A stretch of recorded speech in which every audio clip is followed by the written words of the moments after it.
Join your host and the team, Corey, Edwin, Udon. And we have a special guest today who will be joining us on our discussion around Western RPGs Part 2. Lamel, thank you for joining us today. Hey, appreciate it. Go ahead, tell us a little bit about yourself, Lamel. All right. Well, name's Lamel. Best friends with Corey and Jordan. We all grew up in Alaska and everything, and currently residing in Atlanta right now, but here to visit the good old homie. Let's see. Been playing video games for a long time. Came into the game with the NES, Mega Man 3, Clash on Demon Heads, Dragon Warriors, big RPG fan. So yeah, like gaming is what we do. Shit. What else I'm supposed to say? Nervous as fuck. That's good. That's fine. That's good enough. You're good. Yeah. So, calm down. I think I might have brought you up. I might have mentioned to you when we were talking about MMOs because I believe like one of the earlier memories that I have of us hanging out was when you were showing me Final Fantasy XI on the PS2 hard drive because you were in the beta. Yeah. When we was part of the game advisory panel that Sony was had, and they sent me a hard drive to check out Final Fantasy XI, and that was the first time I gamed for 8 hours straight. Like that shit was crack for real. That's really cool. But I had homework at the time. But yeah, that doesn't matter either because it's still rookie numbers. But no, that's really cool to be a part of like the earlier like advisory stuff because like I remember I feel like they don't really do programs like that anymore. Is just like having like outside people beta test things because then everything leaks online. So then they're like, nah. Yeah, but it was fun though, man. It was fun. Those were the days, and that play online viewer. Yeah, the music is so good. That's cool. Definitely. Thank you for joining for us today on this. So let's go ahead and then just go ahead and discuss what we did this weekend. How about we start with Corey? What'd you do, boy? Well, I played a lot of Final Fantasy VII. It's getting to the point now where, like, I feel like I'm playing Final Fantasy VII for the first time again on PlayStation 1 because, like, I think about it all day. Like, I want to be playing it, like, right now because I'm getting close to the end. I'm on chapter 12, and I just did the Golden Saucer scene, and it's, like, really emotional, especially since you're so attached to these characters for growing up with them and stuff, and so it's really cool. It's kind of been drawing my attention more than a lot of other things. But we did have a pretty fun Helldivers run yesterday, and I tried a few other things because there was some free games on PlayStation. A game called Skull. It's a pixel art roguelike game that's pretty fun. I like the concept of like swapping heads, and it gives you a different like power. And then I tried this game called Immortals of Avium. I feel like that game has an identity crisis because like it looks really good and it has like this special sauce, I suppose, but like all the aspects of it are just from different games. Like it looks like Dishonored, but the soundtrack is like more of a modern day like hip hop beat to it, and then the writing is like more humorous and less like immersed in the world. And it's just kind of like you can't have three different things and then hope that becomes like a nice, meal. It needs to, I don't know. I wasn't having fun playing it either because it wants to be BioShock and it wants to be like, hello fellow children type of like story approach.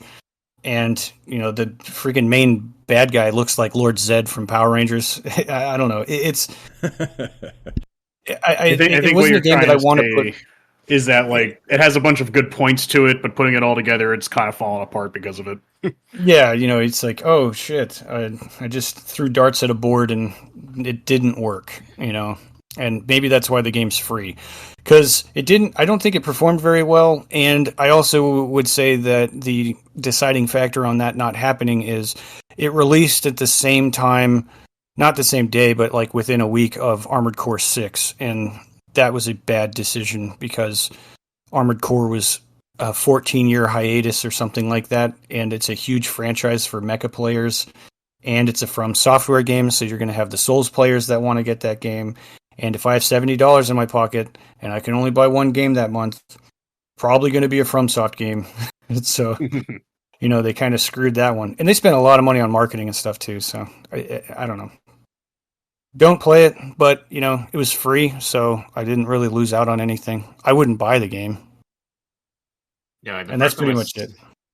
Yeah, like the first time I saw a trailer for that, I thought it was super cool, but it was like on Xbox for like full price, and it was during Armored Core, so I obviously didn't get it. But like that one trailer, it was really cool. However, it was like all super bright and like way too colorful and vivid, and then there was like no HUD, so this person was just shooting out like 10 different types of projectiles. I was like, I don't understand how you're supposed to even play this game. There's no HUD, there's nothing. He's just waving his arms around. And then that's just how you play the game. It's like, I don't think I should buy this. Yeah, it's very like precise controls too. So like, there's no aim assist, and I know that's like a console peasant thing to say, but I mean, let's face it. I'm threading needles, and everything's running around, and it's just not easy to play. Skill issue. At the yeah, I mean, it is a skill issue at the defaults. Like, what is it? Settings for the motion or the speed of the camera or whatever. Sensitivity. God, I was like talking so much around that word, but the default sensitivity is too fast. Yeah, sorry, I was having a stroke. I don't know. It was just like it wasn't working for me. Plus, I put like 30 minutes in and 40 minutes, and it was just like I didn't really get to do anything cool. And then you finally start doing cool stuff, and then it's just like, I don't care, because this character's attitude is doesn't care either. So, yeah. I would assume you bought Armored Core 6. Is that what you were saying? Yeah. See, I finished it. Yeah. And that was a good game. The opposite of what we're saying. Yeah. Well, I guess, Edwin, if you want to roll into what you were playing this week. Nothing but Cyberpunk and Helldivers. That's just my life right now. I thought you were about to just say nothing. Nothing. I sat in my room and stared at the wall. Watching the paint dry. I was like, I don't even know like how far I am in Cyberpunk, because there's like 3 different stories. There's like all different, and I haven't even started on the Liberty DLC, because there's like a quest line. I was so concerned in buying that, because I heard that you can miss out on the entire DLC and lock yourself out if you ignore a specific decision. But I guess because it's on the journal for like all your quests, I'm assuming I didn't accidentally skip it and lock myself out. And also, it's not a fucking like end game DLC. You're supposed to do it like mid game, so don't wait till you beat the game, because apparently I've heard that when you do that DLC, it opens up a new ending that you can possibly get. So you're supposed to do it before you beat the game. Okay, that's good to know, because that's exactly what I was gonna do. It's kind of wild. Just wait for it. Yeah. I mean, I looked it up just to be sure. I was like, because when I was buying it, I'm like, do I even want the DLC as part of this? And it was like, it's a mid-game DLC that you're supposed to do. And I was like, all right, cool, whatever. More content before the post-game, I suppose. Well, I guess I should be doing it now then, because I think like the max level with the DLC is like 80, and I'm almost 40, so I might as well do it. Yeah, I was about to start it myself, because I far long ago got like, what is it, like your coolness factor all the way up, like your street rep. I'm just leveling up now. Like I'm fully prepared to be completely overpowered when I decide to go do the main story. Yeah, it's like I'm almost maxed out on my street cred with like it's like almost twice as much as what my level is. So Yeah, I don't know how that happened, but it's like you do gain street cred like much faster, it seems, than actual experience. Plus, the cap is a lot lower than your level cap. So, yeah, it was like this. Like, I just had like so much money. I was like, I don't really know what to do with this. So I just bought like a Mustang looking car and immediately stalled it on like a mile drive in the desert. So that's what I did with that street cred. I seem to get a bunch of money, and what I would do is just like, after I accumulated a shit ton of money, just go to the fucking Ripper Dock and like upgrade every single fucking cyber tech I had in me, and that usually ate up all my money. Now I am fully upgraded. Now I'm just buying random shit like every apartment in the city and stuff like that, because I keep having too much money now. It's like, hey, want to slow down time and switch out your spinal cord? $15,000. Yeah. But Well, it's like, and not only that, it's like I would have bought cars too, but you get so many free vehicles just playing missions. It's like there's almost no point in even buying vehicles in the game. I always got like a solid gold car, but I didn't take it. Oh, you did that? No, I know what mission you're talking about. Because, okay, for context, there's a mission in Cyberpunk where you have to go around doing like fist fight, like illegal fist, like boxing, but it's just straight up fist fighting. And one of the missions, you come up to the person you're supposed to fight, and he's having an argument with his clearly very pregnant wife, and he has like his huge golden car that has like fucking 3 sets of wheels on it. And he's not a bad guy, he seems kind of neat, but when you go up to him, he's like, all right, listen, man, I really need money right now, because that's what he's arguing about with his wife. And wife, girlfriend, whatever. And he's like, so I'm gonna bet my car on this, so the ante's gonna go up. I'm like, you in? And I'm like, of course, my character who has the gorilla arms and can fucking punch a hole through a tank. I'm like, yeah, sure, fuck it. So he ups the bet, and you have to do it. So the fight starts. By the way, in my playthrough, I punched him twice and he was immediately on the ground. Like, it was over in a second. He didn't even get a chance to hit my character. And so, because, you know, the fight ends and your character's like, he gives you a moral choice between being like, you can take the money and leave his car, just take his car and he can have his money still, give him both and you walk away with nothing. And I sat there, or you could just take all of it. And I sat there for a minute, I'm like, man, you play stupid games and you win stupid prizes. I'll be taking your money and car now. See you later, buddy. It's like, we both intend on playing it again, so it's like in like different forms. But like it definitely took me a lot more hits to take him down, but it was surprisingly easier than I was expecting.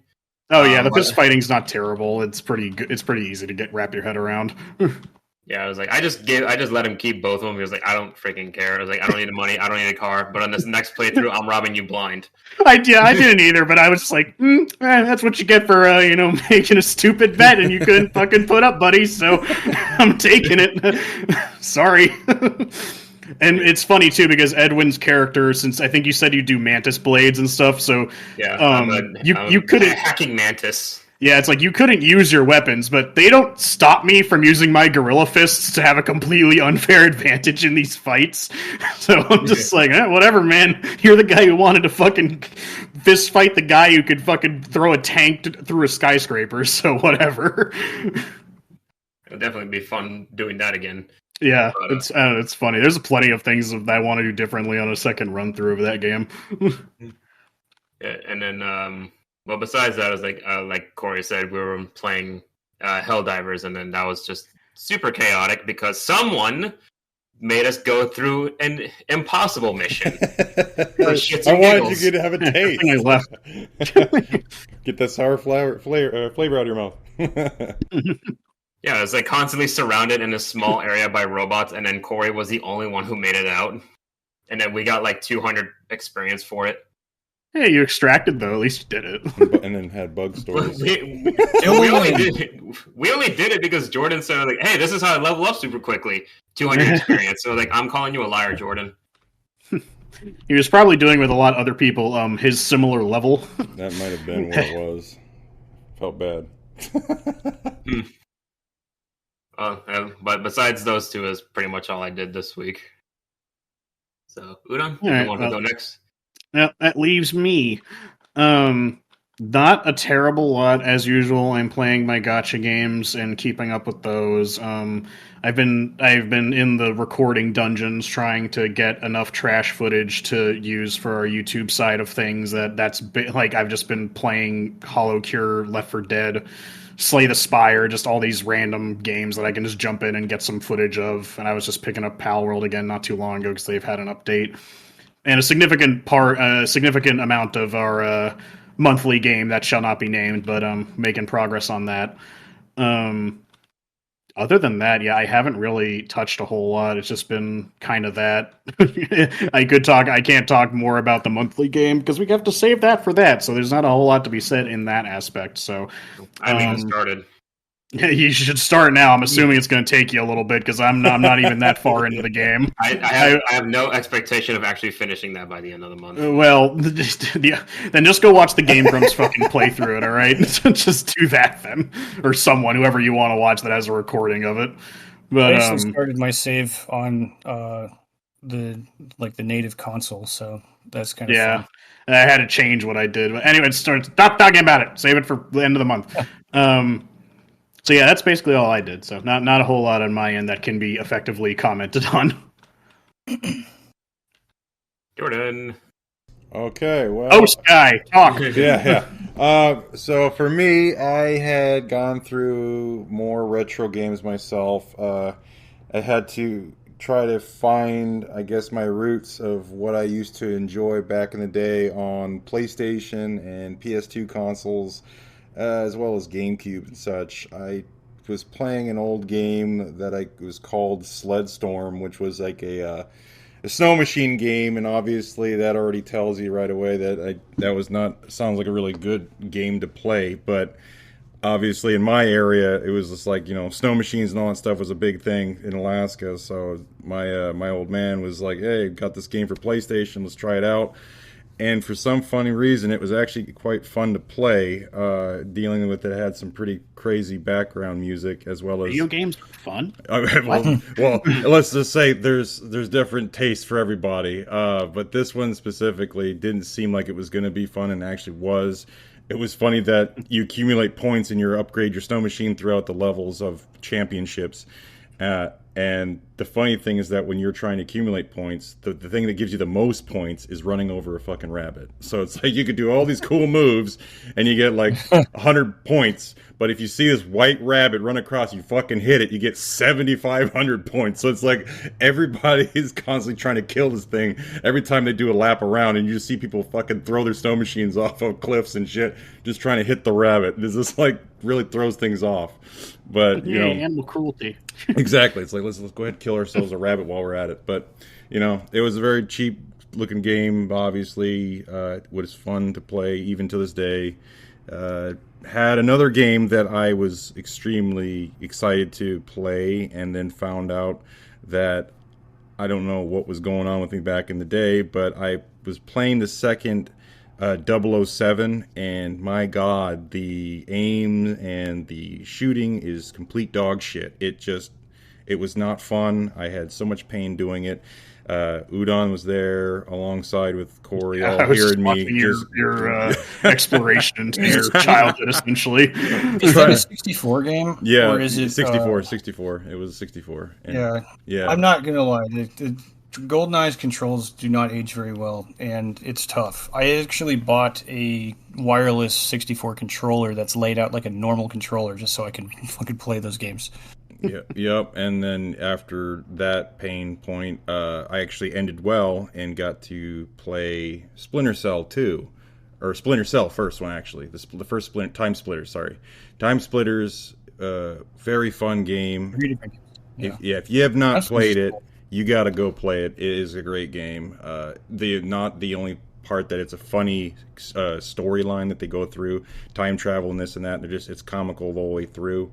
But the amount of characters that you get to choose and use, and that the uniqueness of each person that you're playing as brings up a huge, open, wide, different variety of things that can be done. Such as if you fight the undead, their weakness is fire. You can't headshot them for some weird reason. Their head will pop off and they can still kill you. Or you shoot robots and the robots' weakness is electricity. It just goes around like everybody has this kind of strange weakness yet strength that they can bring to the table when you're playing together or play online and such. So it was pretty fun. And it also had a level creation, which me and Corey played a ton of, which was that we, again, I believe, and probably it was back in the podcast you had talked about it before, where you just made outlines of your schools and stuff like that. So we were playing through to replay those days of how it all was laid out. Down FBI. Yeah. Yeah. It was tons of fun. It was just layouts of play, because we would play that infection mode or whatever it's called, or virus or something. Yep. It's just so fun because it's just chaos. And you're just like watching these weird characters run around the halls. So you're just hiding, and you see like a T-Rex running around, and then all of a sudden there's like a burning clown entering the room, and you're like, "Oh no!" And it's fun. I don't know. It was just a very fun game, and it sucks to know that they were working on a remake of Time Splitters, and then they canceled everything. And like they released a bunch of art that they had, and they were so much done for that game, and it sucks that it's not going to ever see the light of day because like it was just a really fun first person shooter. It's probably the earliest like console game that me and you played online.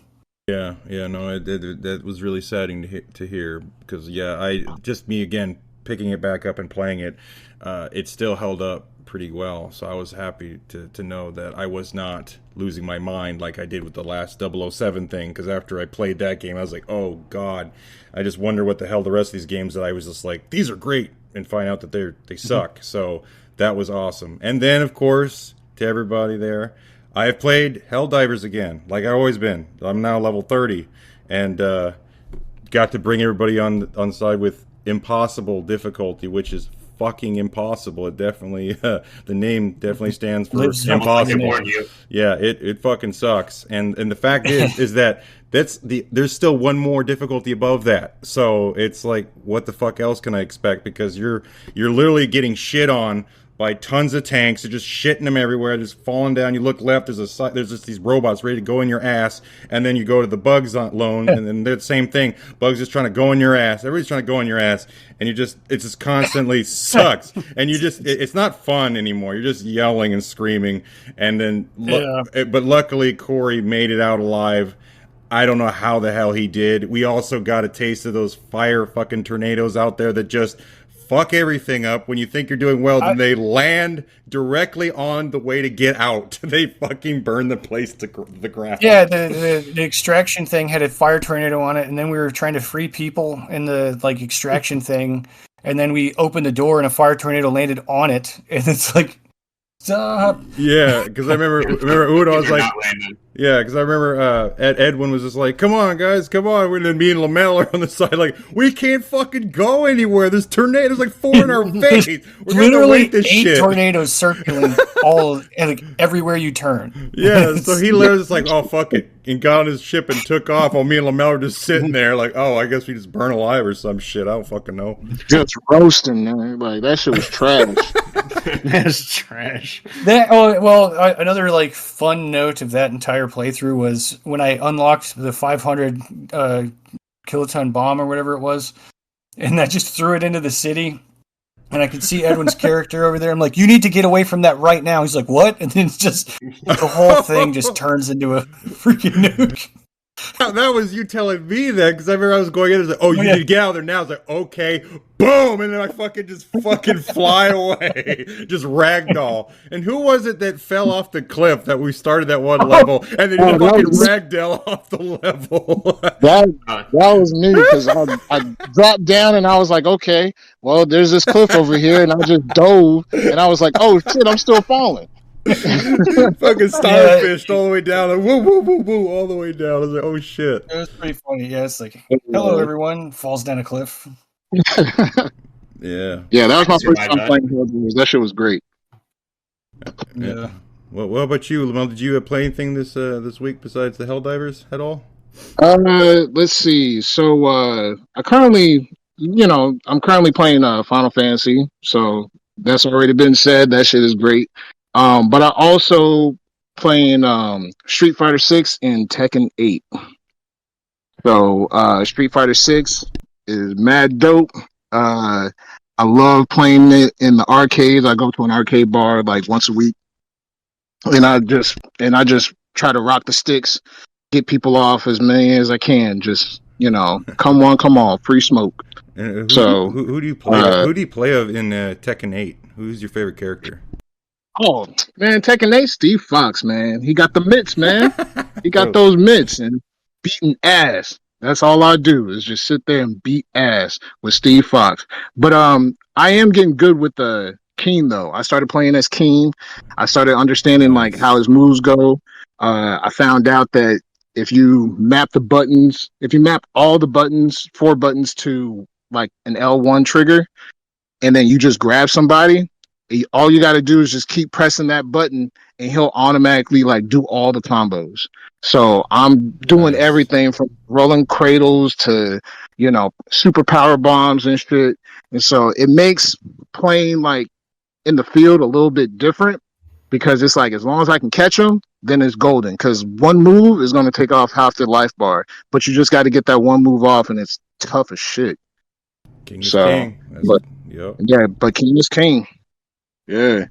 But other than that, yeah, man, like the Street, I go back and forth, but Tekken 8 is just it's just so good. It's just so fucking good. It's like it's hard to put down and try to go back, to Final Fantasy. Like bouncing between those two is just crazy to me. It takes all my time. Nice. You know. That's cool. All right then. Do we have any news today, Corey? Anything on that? I mean, not necessarily. There wasn't any like big announcements or anything this week, so. Okay. All right. Well, then let's go ahead and jump into our polls then. So, the poll that we had was, what do you like more? Was it the Western RPG or the JRPG? Winner was Western RPGs. How do you guys feel about that? What the hell, man? Well, I mean, think about it though. It's like it. I think I would probably say I like JRPGs better, but I probably have more playtime in Western RPGs because they're way easier to pick up and put down than a JRPG that feels like a pretty longer commitment, at least when it comes from play session to play session. Yeah, I agree.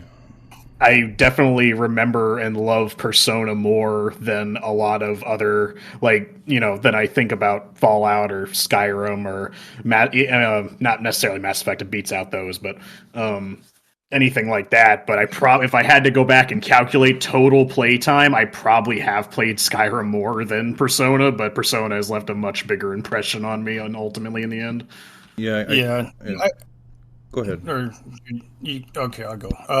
So yeah, I do like JRPGs more because I think that they're more fun, and like as I was playing them growing up, they kind of resonated more. And mostly Western RPGs were PC games, and JRPGs were on consoles. And I didn't really have a gaming PC, and we did have one. It wasn't like a gaming PC, but we had a PC, and my dad would play like Wizardry, Might and Magic, things like that. And those are, pretty strong Western RPGs, older franchises that kind of helped lead the way for these things. But I just played JRPGs more, and I like the story path because they're, they have an end, and so do Western RPGs. But we were last week talking about how open they are, and like I do have a lot of fun playing them. But you're not wrong. Some of them don't have an end. It's like you reach the what is the ending for Skyrim? There's a main story to beat, but then afterwards the Greybeards look at you and like, "What are you doing here? Get out!" And like some of the newer like games too, they have like the what is it generated random quests that are just like radiant quests. That's the terminology you're looking for. Like, there's an enemy here, go kill him and get some stuff. I need 5 random items here, and it's like you never stop playing it, or it will never end. So I can see how people would like Western RPGs a lot, or like over that though, because of like how much fun they probably have playing them. I know that Randy has put hours in Skyrim, and my dad as well. Yeah, no, if I was to say hours, understand. Yeah, if I was to say anything myself, would be that if I was looking for impact in the story, I mean, I would be going for the JRPGs. It's just like it kind of like forces you to be in that way that if you're wanting to progress forward, you got to like understand the story, as we had spoken before with the Western RPGs. It's like free roaming, do as you want. I literally could play through the Skyrim game and have no idea really what the hell is going on, and yet have a great time. If I'm to be looking at myself replayability wise, most of the time, if I was to say I'm going to come back to pick up a game, it's going to be more likely I'm picking up a Western RPG over the JRPG, like Skyrim, Fallout, all those different games. I could literally come back to it, have no fucking idea what it is the storyline is, and yet still have a great time playing it just because of the amount of openness and freedom that you have in exploration as well as in battle. So it's just like, those are the things that I do see, but if I'm looking for the significant impact, I would go for the JRPG just again for the story because it's like their main focus when they're targeting those things. As in Western RPG, it's like having fun and playing and doing whatever the fuck is you please, enjoying yourself. I mean, as I we don't- discussed last week when we were determining what we believed was the main difference between Western and JRPGs, already me and Edwin were just talking about, like, we're already looking forward to playing Cyberpunk again so we can make the decisions we didn't do last time. And again, it's not like people don't replay JRPGs, but it's just like I know what's going to happen, and while I can change a few things, the replayability Western RPGs have, you're going to be more inclined to replay that over some JRPG. Yeah. Again, it's like I would pick up Cyberpunk way faster before I go and play through Persona 5 again. And while I feel like I need to give it another like 2 years or something before I go back and play it again. Yeah, I typically don't replay JRPGs. They're usually one and dones. The only JRPGs I've ever gone back to play again is like Chrono Trigger or Grandia, because like I just like them a lot, and their story is so fun. Like I was saying when we were talking about JRPGs, Grandia is like one of the definitive adventures that you can go on because it captures the idea of what an adventure is better than most games, and that's why it's fun. But most of the other JRPGs you play, like it's cool. Like I love the Tales games, but like I don't need to play it again. Like I had a great time and I will recommend it to somebody, but I don't need to play Tales of Symphonia again, especially since they always try to hit you with like plot twists with their writing and stuff. And then once you know everything, it doesn't have the same impact. You're just kind of, oh, this is the part when blank happens, and you're just going through the motions, especially when there's so much dialogue that they deliver in like JRPGs for lore dumps. Like having to sit through it again is kind of rough. Like you find yourself trying to skip things sometimes because it's not that you hate it, because you're obviously playing the game again because you enjoy this game, but you're like, yeah, I really don't. I already know. It's like I already know what you're going to tell me, so I don't need to sit here and listen to this.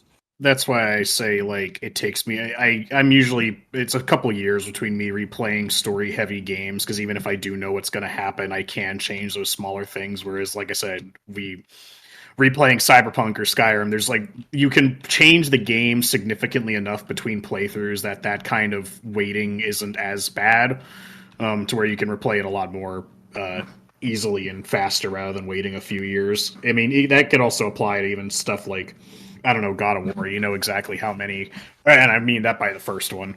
Like, you know the arenas, the monsters and stuff. You play through it, and then you probably give it a rest for a year or two before you're going to play it again, because if you play it again right then and there, it's just going to be the same shit you just did. Yeah. Well, I was surprised by the poll because as we like explained in the last podcast of JRPGs and Western RPGs, I was like I get like the favorite game that I've ever played. There's like I have yet and probably won't have that same experience again. Well, so far I haven't, but it was my first experience playing Skyrim. It was like the first kind of game of its kind that I've ever played in my life. So it's like it just hit like all like the points of what I was looking for in a game perfectly. But the reason why the poll surprised me is that it's more of a modern issue than it was in the past. But like Western games are like kind of slacking in one aspect or another, but JRPGs are like a more whole experience. Like everything is usually paced out correctly. Everything is of higher quality, and it's less nickel and diming. Yeah, and then like anime is like still getting more popular, so it's like they're putting like more anime aspects into their games and stuff like that. So it's like you get a more whole experience and evenly paced out in JRPG than you would in a Western RPG, especially in modern times. And then the games like Skyrim, like a lot of times I usually don't play them very long because you kind of have to look for the fun yourself rather than in like a JRPG is like, this is the fun, this is what you're going to be doing, but they do it in like a very neat way. Like I was concerned about like Paper Mario and Origami King because it's like I know this is not going to be like the first and second game, As like I'm concerned in actually buying it, but the game itself was still well designed and everything about it was great. It was like I didn't even care.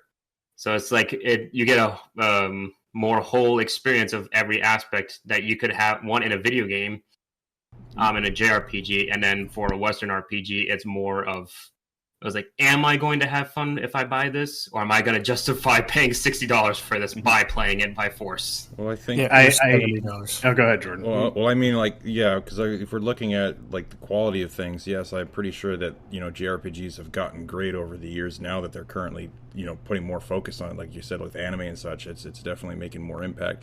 But I would probably think that a lot of people are probably looking at the history of how things have gone through to the time of what have they played most of. And I mean, if we all talk to ourselves about what we have done, most of us had bought or played Skyrim numerous times. It's like I don't know anybody that's like said that they've consistently kept playing one or two JRPGs multiple times within a very close range of time. I mean, I'm sure that there has been, but Skyrim. Edwin, you said you bought it like 3 times or something, right? I mean, you bought it a couple times. I bought it a couple times myself. I mean, it was a very good game. VR. Yeah, I did too. I bought it in VR. So I mean, it's like it may not have been like more of it coming out. I mean, like we're all waiting for that number 6. Where the fuck is it? We don't know.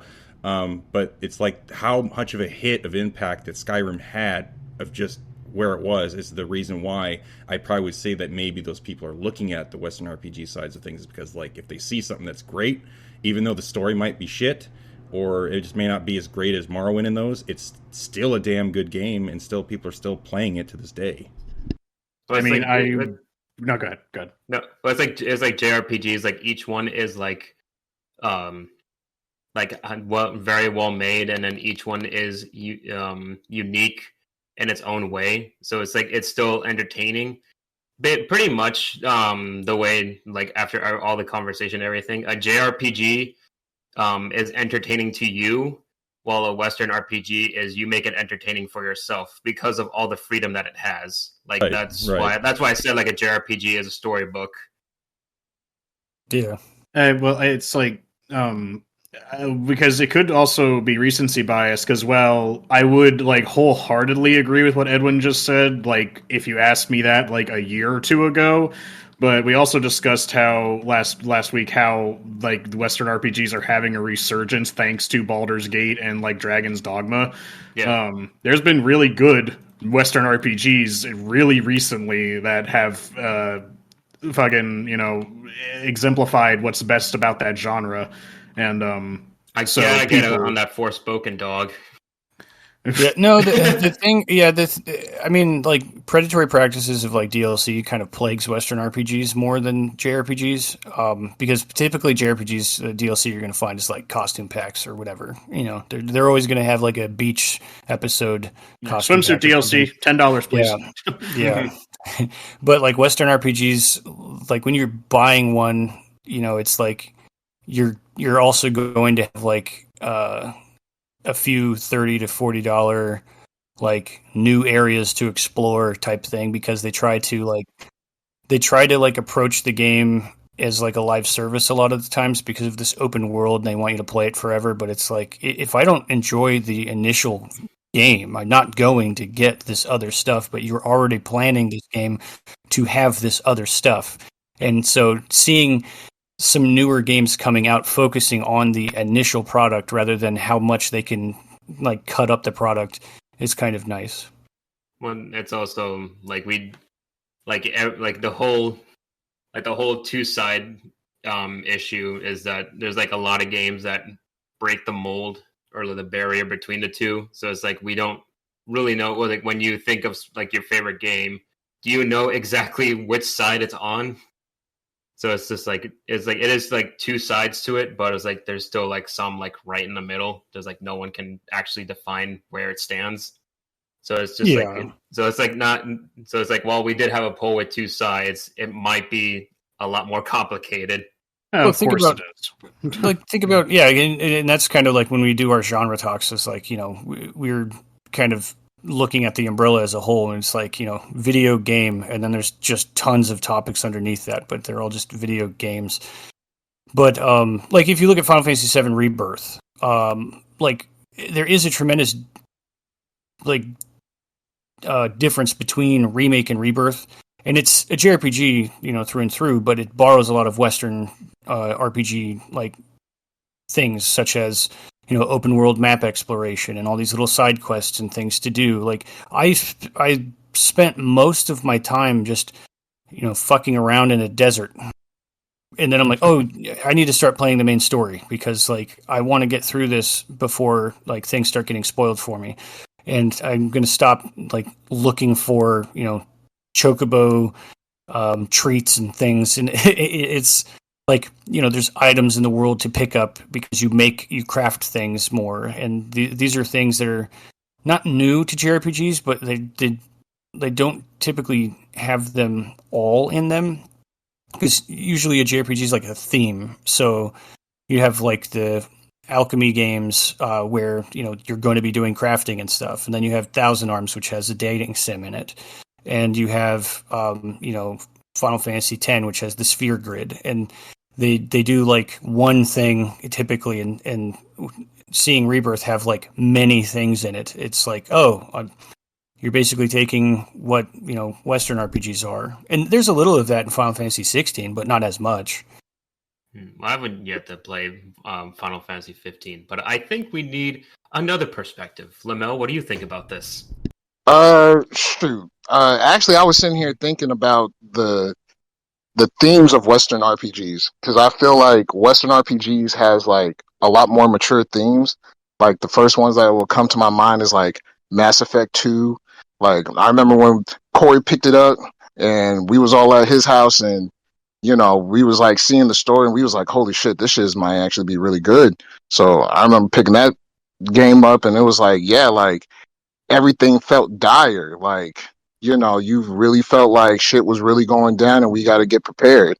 And I think that even like if you look at the Witcher 3, like all the side quests that they had in that game where, people were committing suicide and shit like that. It's just like, yo, like this shit is like real. And I think that's probably like one of the best things about Western RPGs over JRPGs. Because I mean, JRPGs, you guys are right. Like it is kind of like it's more like a storybook.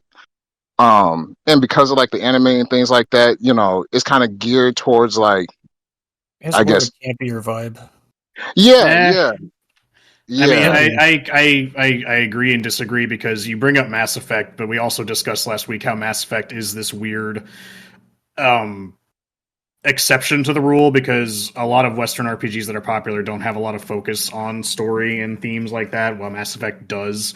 Because Mass Effect's more akin to a JRPG in that sense, where you have a party of really strong characters that you get to know over a long period of time. That's true. Whereas opposed to like, again, I always go back to Skyrim and Fallout for these examples, but they are like what the popular opinion of a Western RPG is. It's like, name me the fucking important characters in Skyrim. You can't. You don't give a fuck.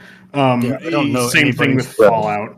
But with Mass Effect, it's this weird combination of these things, and it's just like, and again, it's not necessarily like I'm calling it's like, no, that's completely wrong, because it's like, yeah, I understand what you're saying, because like I've seen JRPGs tackle these things, and like it does, like something like the alchemy games aren't going to get very deep with their stuff, but then like I think about Persona 5, where literally the first mission is about you having to you have to basically forcibly change the mind of a teacher who's sexually harassing a student after she tries to fucking kill herself in school. That's also true. Yeah. It's fucked up. The Shin Megumi games do typically lean towards more of a serious like plot line that's kind of blanketed in anime grandeur, but yeah. But as we said, it's such a broad spectrum. Nothing fits the mold ever perfectly at all. But I personally don't think people go to Western RPGs looking for story that much. It's like I'm playing Cyberpunk right now. It's like, you're looking for something fun to do.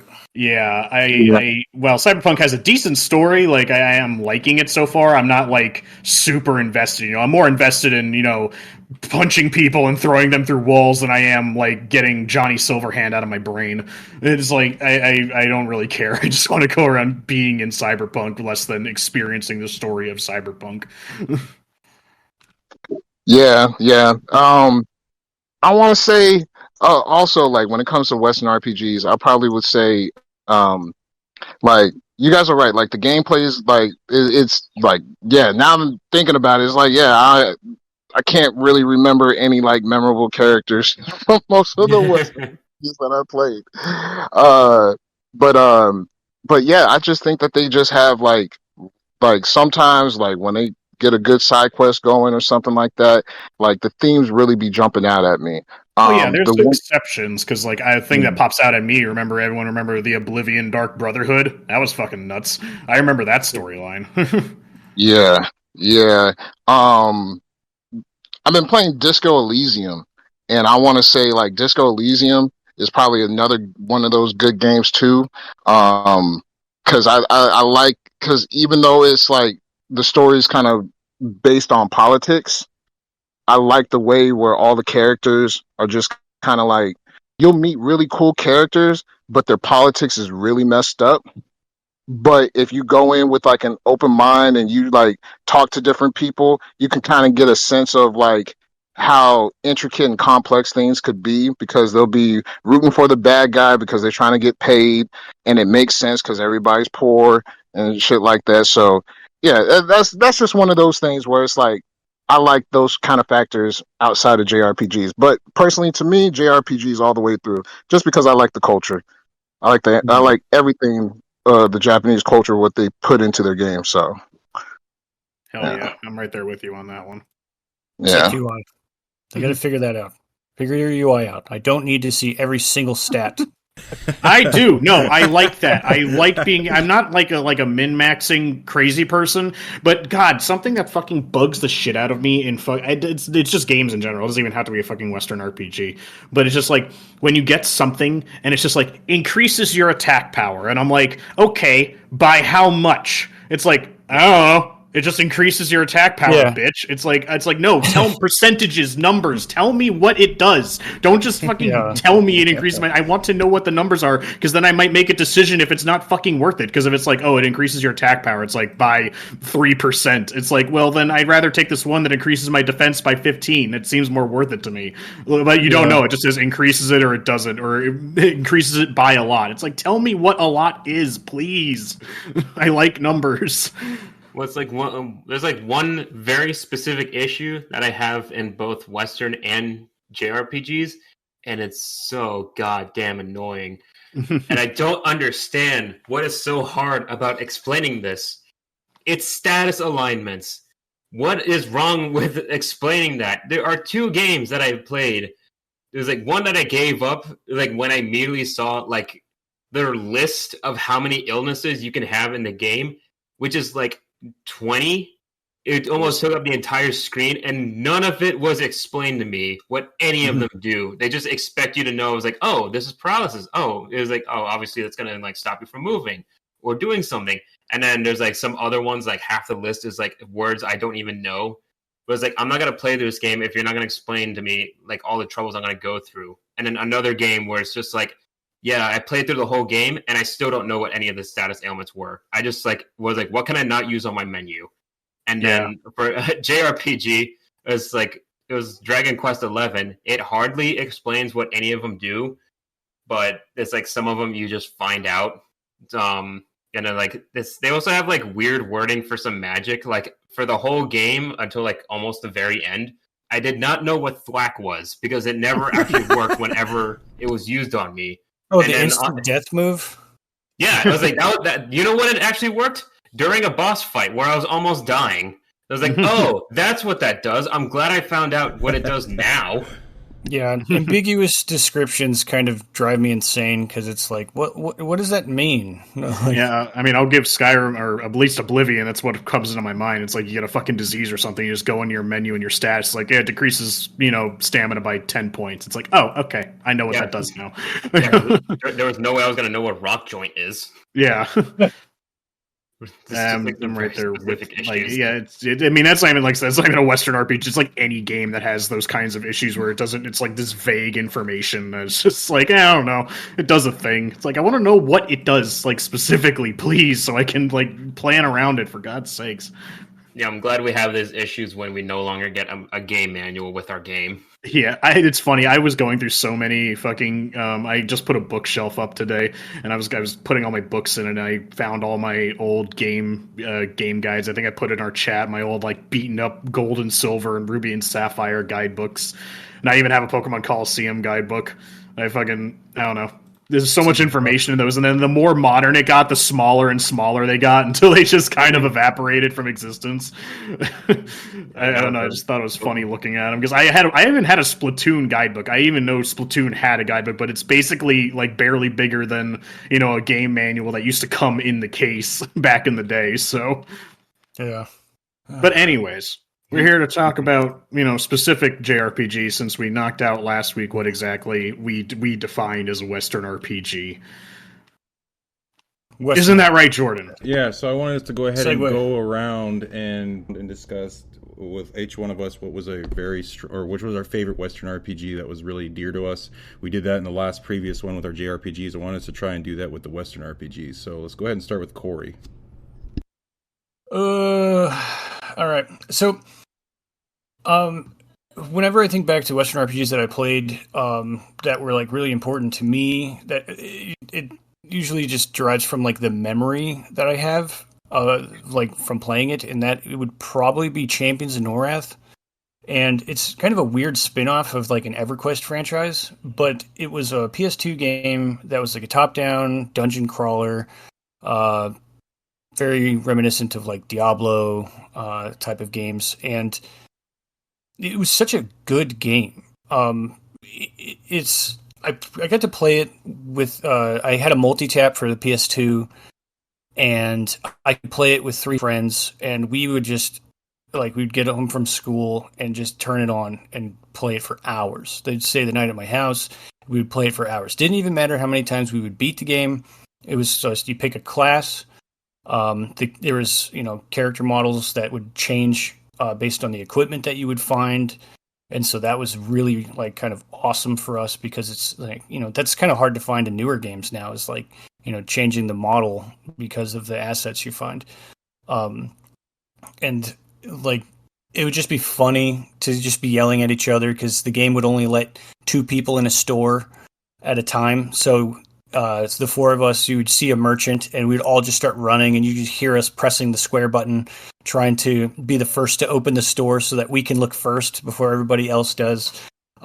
We had to come up with house rules, like you can't check any gear until all of us have made a level, because when somebody pauses the game, it pauses it for everybody, and you always want to look at the thing you found just now.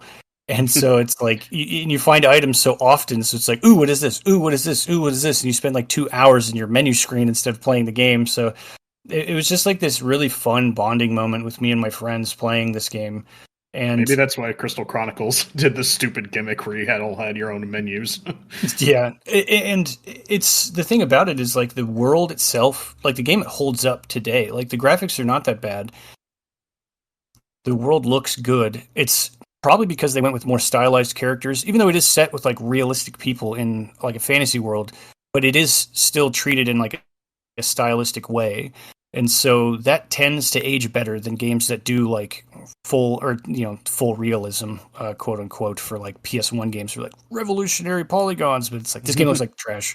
But if it's a cel shaded game, it probably looks good today still. I mean, it's going to have jank to it, but that's the product of its time. But it still is tolerable. I went back and played some Baldur's Gate Dark Alliance, and I was kind of blew me away that the water physics work in a PS2 game.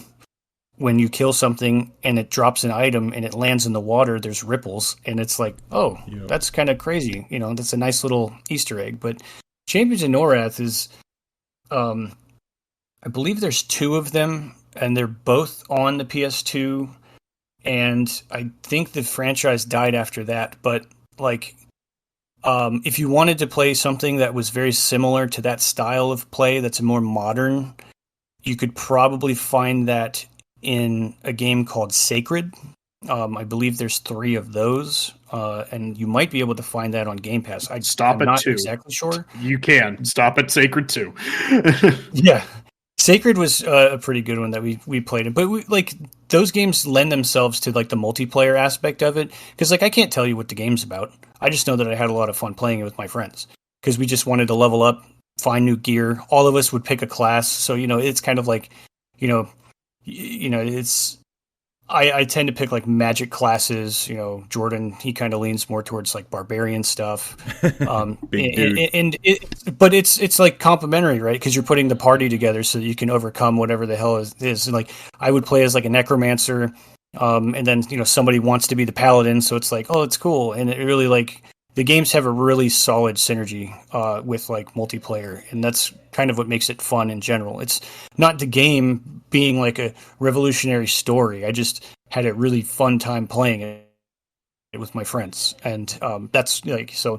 Champions of Norath is a game that I would recommend to anybody because I always just had a good experience playing it. And that's the end of that. Which console was that on? It's a PS2 game, and I don't think that they were released anywhere else. There might be, you might be able to find it on Steam, but I mean, I don't know. I could do a quick Google search and see if that's true or not. But I know that they're kind of pricey. I think they're a little up there in price now because a lot of other people would be buying them. But it's kind of nice because it's a full experience. It's definitely a game that would totally capitalize on DLC and extra stuff like that if it was made today, because we've seen that with games like Diablo, which is the same style of game. But it's like a full experience where you pick a character and you start off wearing nothing basically, and then you look like a freaking juggernaut by the end of the game with like crazy gear and stuff, and the gear's different for each class, so everybody looks really cool by the end of the game. So like there's a lot of visual growth when you're going through it. And I mean, that was like the best parts. Like, oh, this sword's so cool, or oh, this mace, or check out this shield, and like that's all we really wanted. Like I couldn't even tell you what the game was about. If as far as I'm concerned, it's about finding items and then seeing the credits at some point. Typical Western RPG. Yeah. No fucking idea. It's just fun. Just get out of the dungeon. That's all it really is. Get out of the dungeon and kill things with giant health bars. Yeah, right. Well, maybe we should pass it off to our guest. Let's be cordial. Lamel. All right. Let's see. My top favorite Western RPG of all time. I'm gonna really have to give it to Mass Effect 2. I mean, I know we talked about, I know it has JRPG qualities and whatnot, but it's just like, man, like I was so blown away because I didn't play the first Mass Effect, and then when the second one came out, it was just, it was like, I felt like I was playing Chrono Trigger all over again. Like, it was just like, dang, how is this going to go down? Like, how is this thing going to end? And then plus, all the relationship mechanics and stuff like that was hella cool too. So, I mean, I have to give it up. I have to give it up to Mass Effect 2. Witcher 3 does come in a close second, just because I just love like the hand-to-hand brawls, the underground matches that you do in that game. I just love that shit. I definitely love the European culture and the folklore that Witcher 3 had. I'm really big on themes and stuff like that. So, and especially history. So it's like, like in Witcher 3, when you go to the witch's house in the swamp and they got the tapestry made out of hair, like all that shit was dope as fuck. So, yeah, those are probably my top. Those are my top two, and I want to say Baldur's Gate 3. If I was on an island and I had all the time in the world, shit, yeah, I'll be really getting back into Baldur's Gate 3 because I'm still in the first act, and I was playing that a little bit until Street Fighter 6 and Tekken 8 came out, and then all the other kind of stuff happened. But Baldur's Gate 3 is probably the first time I've ever played an RPG where every single interaction can go left. Like, you just be rolling the dice on a regular conversation, and then you might have to box somebody. And it's like, damn, like, I just need to get into a fucking match, and then and it's like, I'm not even fucking prepared. And, like, because I'm not too used to like the strategic combat, so I'm really taking my time trying to understand, like, okay, if I move this way and I do this, maybe I can hit him like that. And then sometimes, like, I'll spend 20 minutes in a fucking encounter just to end up dying on the last hit, you know. And so, I mean, I would save scumming like shit. Like, I would just keep reloading that shit and try to get some money out of motherfuckers, you know. But like for real, because there was like one character. He was like, "Yo, man, if you pay me $600, I'll let you have my slave." And the slave had like some key where you can go and open up a chest and some more shit. So I was like, okay. I gave him the $600, and then I tried to sneak and pickpocket my money back. And then that shit turned into a whole fucking encounter. And then they decided to blow up the fucking mine. And I was like, yo, it's wild. Like, so you're saying he got mad because you tried to rob him? Oh no, consequences. Yeah. You see some random one. Shit, he had a slave, so it's like, man, fuck that man. Like, let him go. Hey, you want the $600? Okay. But in this world, that's a normal business transaction, and you just tried to steal your money back. It's funny, but like that does lend itself to like the openness, right? It's like anything. Drop a cord or take out $1. Yeah, I mean that's probably that. Like, I'm pretty sure if I spend more time with that'll probably take the top one for me. Just because, like, I think there was like one decision I made on a random occasion, like. My main character ended up getting killed. And then the viewpoint switched next to my party members, and it was like, the game's still going? So I like made a separate save, and I just played it with like without my main character, and I was like, holy shit, the story is still going. Like, main character or not? I'm like, yo, this is just to have that kind of openness in an RPG is like mad crazy to me. Like, that's mind blowing. So there must be a really crazy roadmap, like worse than Detroit Become Human. I would Already imagine Spiderweb. I would imagine. Oh man, like, don't get me West started on Lines. Detroit. It was so terrible. I think that one of the girls was getting beat up in that game, and I was messing up so bad. The husband was beating the shit out of her, and I was like, damn, if you really just like let the commands go, she will just get fucked up. I'm like, they really putting this domestic violence in this game like that, huh? Like, that shit's crazy. She's like, for the love of God, press square. Yeah, please. Oh man, He's rocking me. Looks at camera, dude. That's all, folks. But yeah, man, those are probably my top 3 noticeable ones, man. Mass Effect, Witcher 3, and then Baldur's Gate. So I'm detecting. So while they all are under Western RPGs, I'm detecting a theme. You're a person that very much you value character at the very least, because Mass Effect obviously has really strong character. With Witcher, you have Geralt, and then Baldur's Gate, I never hear everyone shut the fuck up about all the party members. So you're having a lot of really good character moments in that. Not saying that takes away from the gameplay itself, but I do remember the story in Mass Effect over the actual gameplay. Witcher, I've heard. I can't speak for Witcher or Baldur's Gate. I have both. I just haven't started playing them yet. But that's what you look for in a Western RPG. You already said you like JRPGs more, right? So you're obviously already a person predisposed to liking that sort of thing, story and character. You want to sink your teeth into people with, make people that seem real, people that have problems, people that you can be attached to and care whether or not they die. Because it's like one of the characters in Baldur's Gate 3, like the wizard is hella cool, and the dude's a slick talker, but every so often he'll ask you like for like a piece of treasure because I guess he might blow up or some shit. And sometimes I'll be like, man, fuck you. Like, bruh, like, I ain't about to give you all my shit. And it's like kind of crazy how every party member has some issue where they need something from you. And it's almost kind of like annoying. Well, I mean, for me, it might be because it's like, come on, man. Oh Like, God, why you Starving. need stuff? What the fuck? You need Jeez. food. Get out of here. man, like we got a mission to tackle. Like, why you keep on asking me for shit? Like, damn, get your own. You But should play yeah, Kingdom Come. Oh my god. I just like the making the choices of just being like, oh, having the freedom to make the choice. Like, yo, I could be cool with you, and then I could be like, I ain't gotta fuck with you, you know. And then send that nigga back to camp and find out that the whole shit blew up. Like, but yeah, that's why I like Western RPGs. It's the themes, and then it's the character stories, and it's that freedom too. Mhm. You know. Nice. How about you go, Udon, Edwin? do you want to piggy? Oh, Oh, okay. fine. No, fine. No, I'll take your courtesy. That's fine.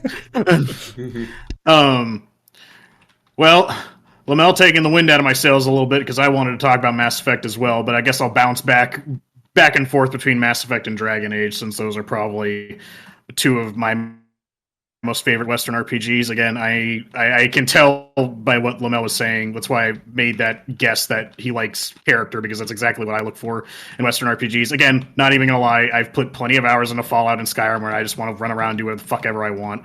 But I really, really like character. I value story and character over story. If the characters are good enough, I can overlook really dumbass plot holes and shit. Just as long as the characters acting within the stupid ass plot holes are acting as they would and aren't being assassinated. But Mass Effect is really special to me. I already shared how I came across it in the last episode, but I jumped into 2, went back to 1, and then experienced 3. And they're just so strong, and they are one of the few examples I feel that really your choices do feel like they matter, at least tangentially, because it's like I could hype up one, like it's like, for example, for anyone's played the first Mass Effect, one of the biggest choices that has ramifications throughout the entire series, the entire trilogy, is whether or not you save one of your shipmates, either Ashley or Caden. And they stick with that decision. That matters. That they don't retcon that or anything. So you lose an entire character's like story arc through the next trilogy if you choose one over the other, which is a pretty big decision. But unfortunately, that also just means that whoever you don't kill, they're just filling in that place. Ashley and Caden exist within the same like sphere. They'll be your teammate. In the second one, they're not on your team, but they still exist as like this part of Shepard's history and his past that he has to get away from, and they share the same like position in 3. So they weirdly still become the same character, which takes the impact of that decision out. And then again, last episode I explained how the Rachni Queen was done dirty when that was one of the biggest decisions in the first game.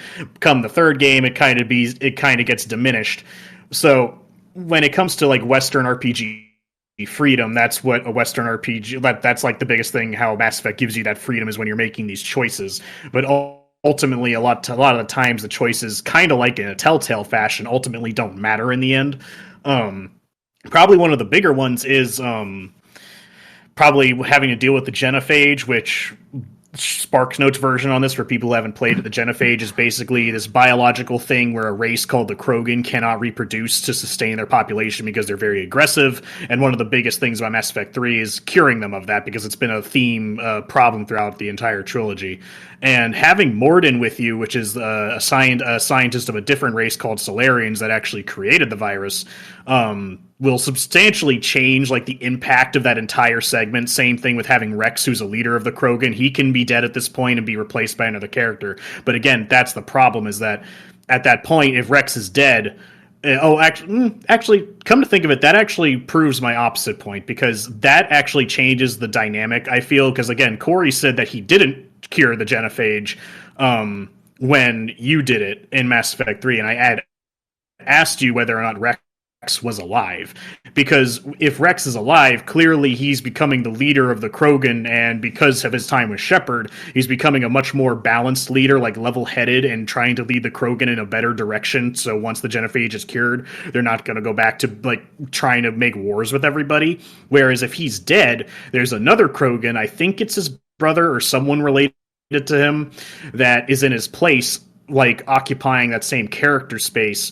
But he is clearly like, I'm going to cure the genophage and I'm going to go, fucking commit genocide on the fucking galaxy after the Reapers are taken care of. So in that case, someone choosing to not cure the genophage makes a lot more sense to me, and that character of Rex not being alive has a much bigger impact. I'm actually not sure what happens when Morden isn't alive. I don't know if there's another Solarian that takes his place in that circumstance. But it adds a lot more character to that scene because he ends up sacrificing himself to cure it. Spoilers, I guess, but it doesn't really ruin the moment of it, to be honest. Yeah, he's like singing that song. Yeah, but the thing is, you only get that song if you heard him sing it in Mass Effect 2. If you don't hear him sing it in Mass Effect 2, you don't hear him sing it, which is crazy. It's just this small little thing, but it envelops so much about what he is as a character. Mm-hmm. And characters like Garrus especially live in my head rent free, because he's like the perfect example of like, your buddy cop guy who's going with you. You're not really a yes man. He actually challenges Shepard at a lot of paces, but he's a loyal friend that's always there for you. And he's sitting there cracking jokes, wisecracking as he is, even after he gets shot in the face from a helicopter. Mass Effect's always meant a lot to me because I think Mass Effect, and especially in its world building, is like the gold standard when I think about sci-fi franchises. So when I played something like Starfield, I'm just like bored out of my fucking mind because I'm just like, this is so boring. There's no style here. There's no aliens. There's no, like, fuck, your ships don't even look cool. Like there's so much style and personality and everything in Mass Effect. All the aliens are I can believe that they're real. Kind of how I like the alien design in Halo. I can believe all the aliens in Halo are real based on their design. They're mainly humanoid with a few exceptions here and there. They're very well characterized. They're more like humans, because I hate it when you introduce a race in any kind of fictional media that like they're just pigeonholed into being one thing, where it's like they're dwarves, they're fucking, they live in holes and make armor and shit. It's like, well, yeah, that's your typical dwarf. But then you look at something like Dragon Age 2 and you have Varric, a dwarf without a beard who likes being above ground and telling stories and shit, and he's basically a bard. Like, he's the antithesis of what you think a dwarf is. And I know I just jumped to Dragon Age, but I mean, Dragon Age and Mass Effect share a lot of the same things.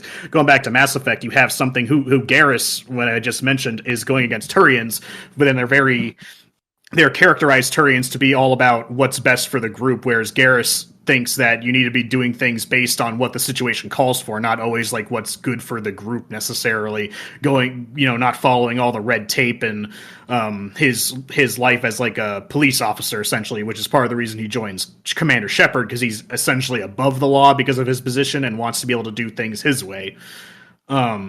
Like, the aliens seem real because there's so many exceptions to the rule of that alien species, where yes, there is like a general like idea of what this alien race means, but the characters seem real because they don't all just get like pigeonholed into this one little area, that they're free thinking creatures that seem real, that have their own ideals that might not necessarily align with what their entire race thinks. And that's kind of a lot of what Shepard's group is about. A lot of the characters you encounter are like exceptions to that norm, except for stuff like Legion and stuff, who's like a true Geth. And Tali, honestly, is really for the Quarian. She's not trying to like rebel from her race. She's a true Quarian to the core, and going in every single image, right?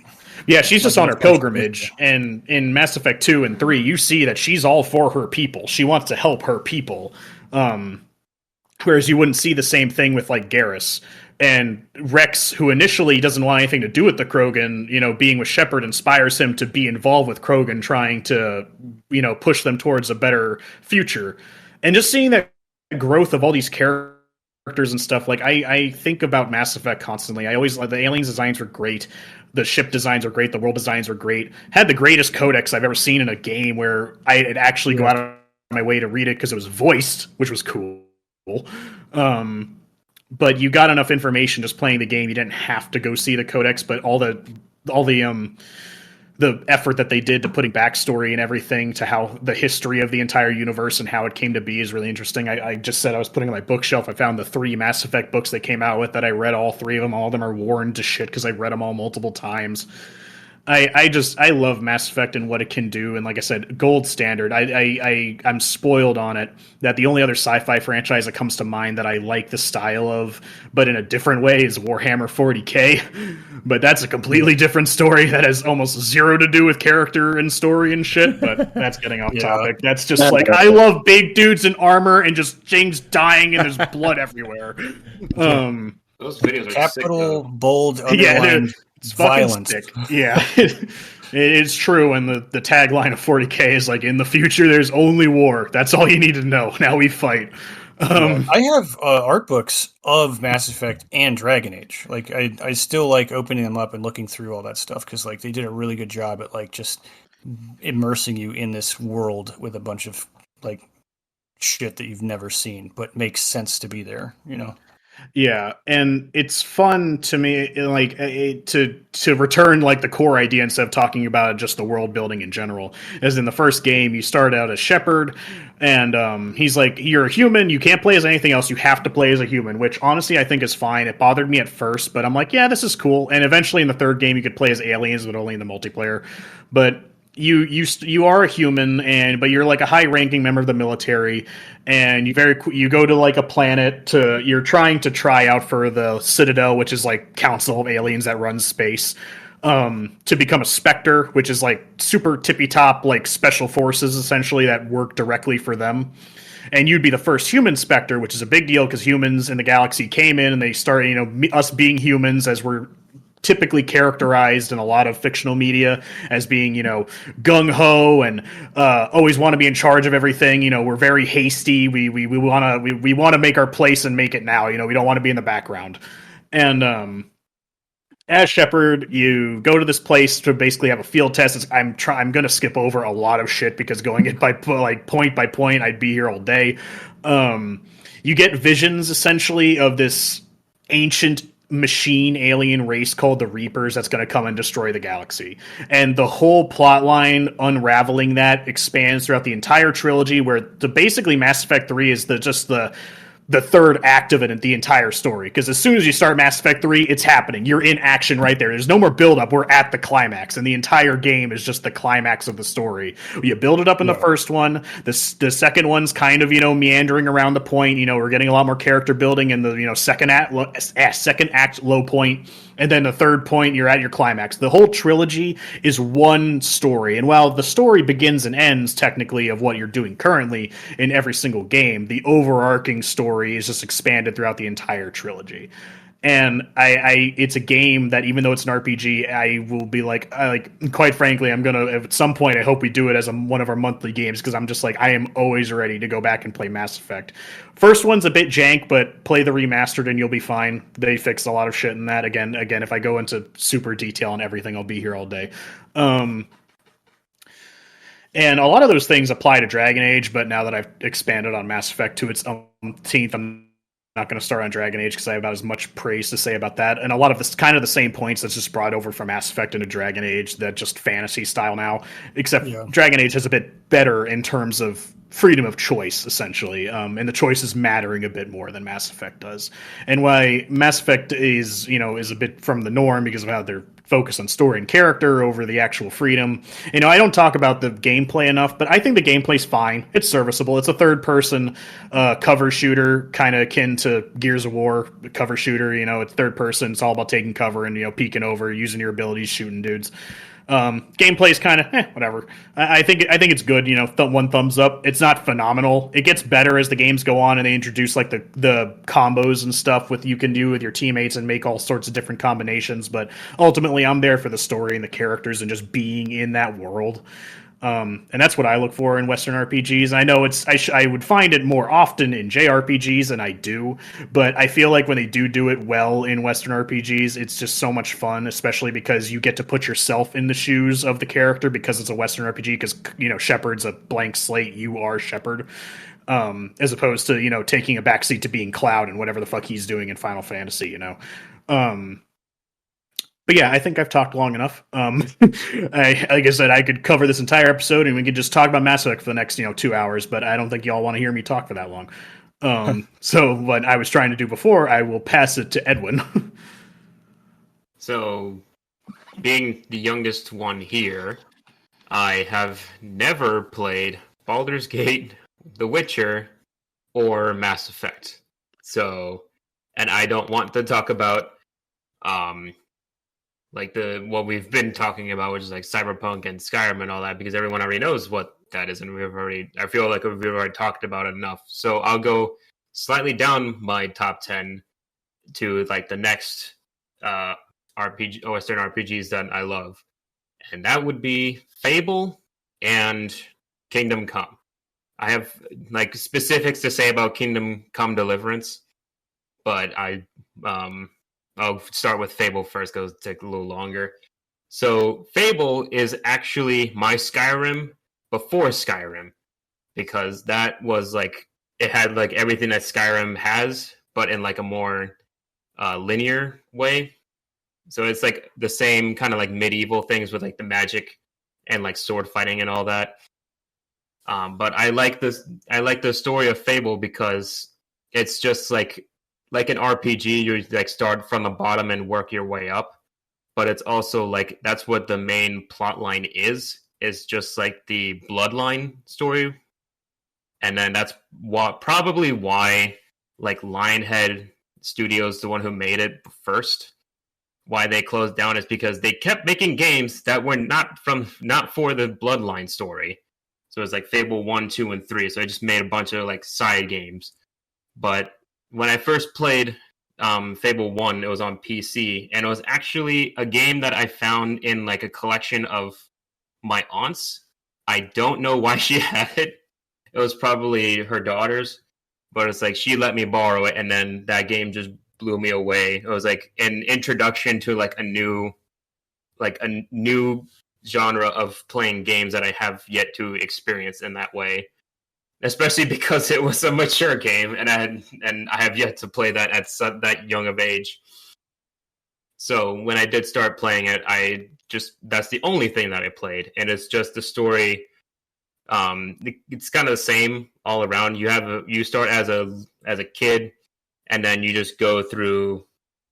Everyone calls you chicken chaser, so you're like usually a farm boy, but then you work your way up into being ruler of the kingdom. Each one is different. The first two are more similar than the third one, but in the first game you start off as a kid, and then literally the game starts with like past history of your bloodline. It was like, oh, you're from a family of generations of heroes, like you're meant to be a hero, but then that slowly dies off. But the power of being a hero in that world is still within your blood, so you have every possibility of becoming one. But the game immediately starts off with you forgetting your sister's birthday. And how, as ridiculous as that sounds, it is actually incredibly important because of who your sister becomes for all three games, regardless of the fact that each game is thousands of years away, or at least I believe it specifically said like 2 and 3 are like 100 years away. I didn't even realize there was a continuity between all three of them. No, well, the seer, Teresa, that's your sister from the first game. That's how important she becomes. And she's the one who tells you you're meant to become a hero in all three games. Oh, I didn't know that. I thought they were all completely separate continuities the entire time. No, it's like it's still the bloodline of the heroes, and that's what all of them are. And that's what everyone repeatedly tells you. It's just one generation from another. And then I'll get more into like the continuity as I go on. But like the first game, you start off as like a 10-year-old farm boy, and then you forget your sister's birthday, and then you go around doing all these random quests for people in the village, and then you get enough money to buy your sister chocolates. And then immediately after you give her chocolates, the village gets raided by bandits, and then you lose your family. you lose your family. Your sister disappears and all that, and then immediately you're taken away to the guild hall, which is a place where they train heroes. However, they don't really know. They just know that you have the power of a hero in your blood. They don't really know that what you're actually capable of. And then slowly you find out that what you're, who you are and who your generation is, because you slowly like find your mother that you thought was gone, and then she was like one of the greatest heroes in the kingdom, and then now it's your turn, and then you slowly become this greater hero and start beating up all the other heroes, and then eventually I think the king of heroes, Jack of Blades, is like probably one of the coolest older designs that I've ever seen. Is like his whole aesthetic is just really cool. But it's like it has like a main story. It was like, oh, you thought you beat the game. I was like, not really. There's a pretty long post game, but it's like eventually it's the same thing. It's like you go through the whole game. It's like you're proving yourself that you're the hero and all that, and then the game ends after you beat the post game boss again. And then in the second game, it was like you start off at the bottom again, still in like the same line. It was like still the bloodline of heroes, and then instead of being a farm boy, you're a peasant in the city this time. So you're no longer like a countryside village. And then it's the same aspect. You have a sister. I'm not really sure if she's part of the bloodline. They didn't really seem it like that, but apparently you are. I have absolutely no idea how that works. Like maybe adoption. In the second It's something game? that huh? Yeah, you're saying in the second game whether your sister had hero potential. I think wasn't that implied, right? When the guy shoots her. No, because it's like he specifically says one of you is the fourth hero, and that's the one he was trying to kill. But it wasn't you, or it was you, not your sister. So it's like that's what it's like. So she's your sister, but she can't be considered a hero, which is kind of strange. So that's why I thought it was like, oh, it's just you were both peasants, and then you kind of like adopted each other into like a family type of thing. So it's like that's kind of the way I took it. But yeah, it's like so you're like a peasant. You do the same thing again, but this time you raise money to try and get a magic box that grants a wish that Teresa, your sister from the first game, is now like older and like a blind seer. So she tells you to go buy this music box, and then it grants you a wish, and your wish is to live in a castle, like in the city that you're at. And then while the wish does come true, it comes at a very high cost, where the only reason you were invited into the castle is because you're suspected of being one of four heroes, and you're the fourth one, the one that the guy wants to kill. And he succeeds in killing both you and your sister just for like a guarantee that neither of you will be able to stop him. So you die, but Teresa kind of heals you back from death herself. And then the whole game is about you fulfilling the same destiny of becoming a hero. And then also by the end of the game, you have to make a choice whether you want to be a selfless hero, you want to be a more selfish yet still lovable hero, or just become a total villain. So it's pretty much the whole way you're going through. Villain. I went through the villain part of that, and it's just like I felt absolutely terrible, because the thing I liked about the Fable games is that through the whole game you have a moral status. So if you're good, people will treat you nicer. You'll get like angel wings and stuff like that. You'll get a halo by the end of it, because you're just like a really good hero. And then if you choose to go the bad way and make all the bad decisions, you get like horns, and then you start glowing red. You, for some reason, start to like have this aura of stink. I don't understand why that would be so evil. I don't know if it's like a dark aura, or you're just smelling cool when you're kids evil. Don't shower, dude. I was like, I'll cut your senses with my edge. But it was like I started realizing like that there's a continuity in these games, because Teresa is always the one that's telling you like, oh, you're a hero. I'm like, cool. And then she just tells you what to do the whole way. It was like, oh, you're a hero. You have to make sure you find this person. Like, this is your destiny. And then in the third game, it's a little different, where in the second game, I'm not sure, I forgot what it was, but there's like a DLC in the second game where it gives you like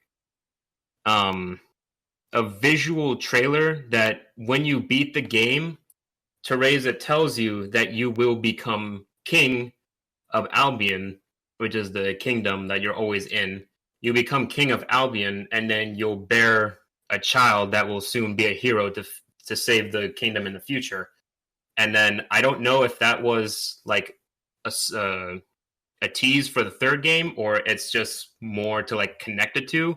Because in the third game, you are um, you are the son of a king, and then you're the prince of Albion, and then you have a brother who is your mortal enemy, and throughout the whole game, and then this.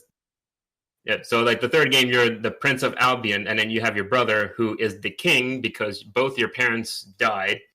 So it's like you're the character you played in Fable 2, and then so now you have to try and fight your brother who dethrones you, and you choose to run away from it all.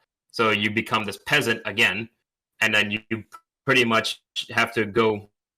You have to try and save the kingdom from your own brother's tyranny with your butler, who is probably one of my favorite characters in the whole game, and then your combat trainer, who is also an awesome character. I just love them both. But it's like the whole game, you have to try and bring honor to your name as trying to bring honor to your name of Prince of Albion by bringing together like all these different parts of the kingdom who hate your brother but also don't trust you. So you have to try and make a revolution against your own brother and your own kingdom that you're trying to save. And then once you do all that, like by the end of it, you're like cool. Not only are you king, but you're also the destined hero of Albion again. And then after you do all that, there's like another post game. It was like, oh, your brother wasn't the actual villain. It's this thing. But it's just a really cool game all around. Each one has better parts of it than others.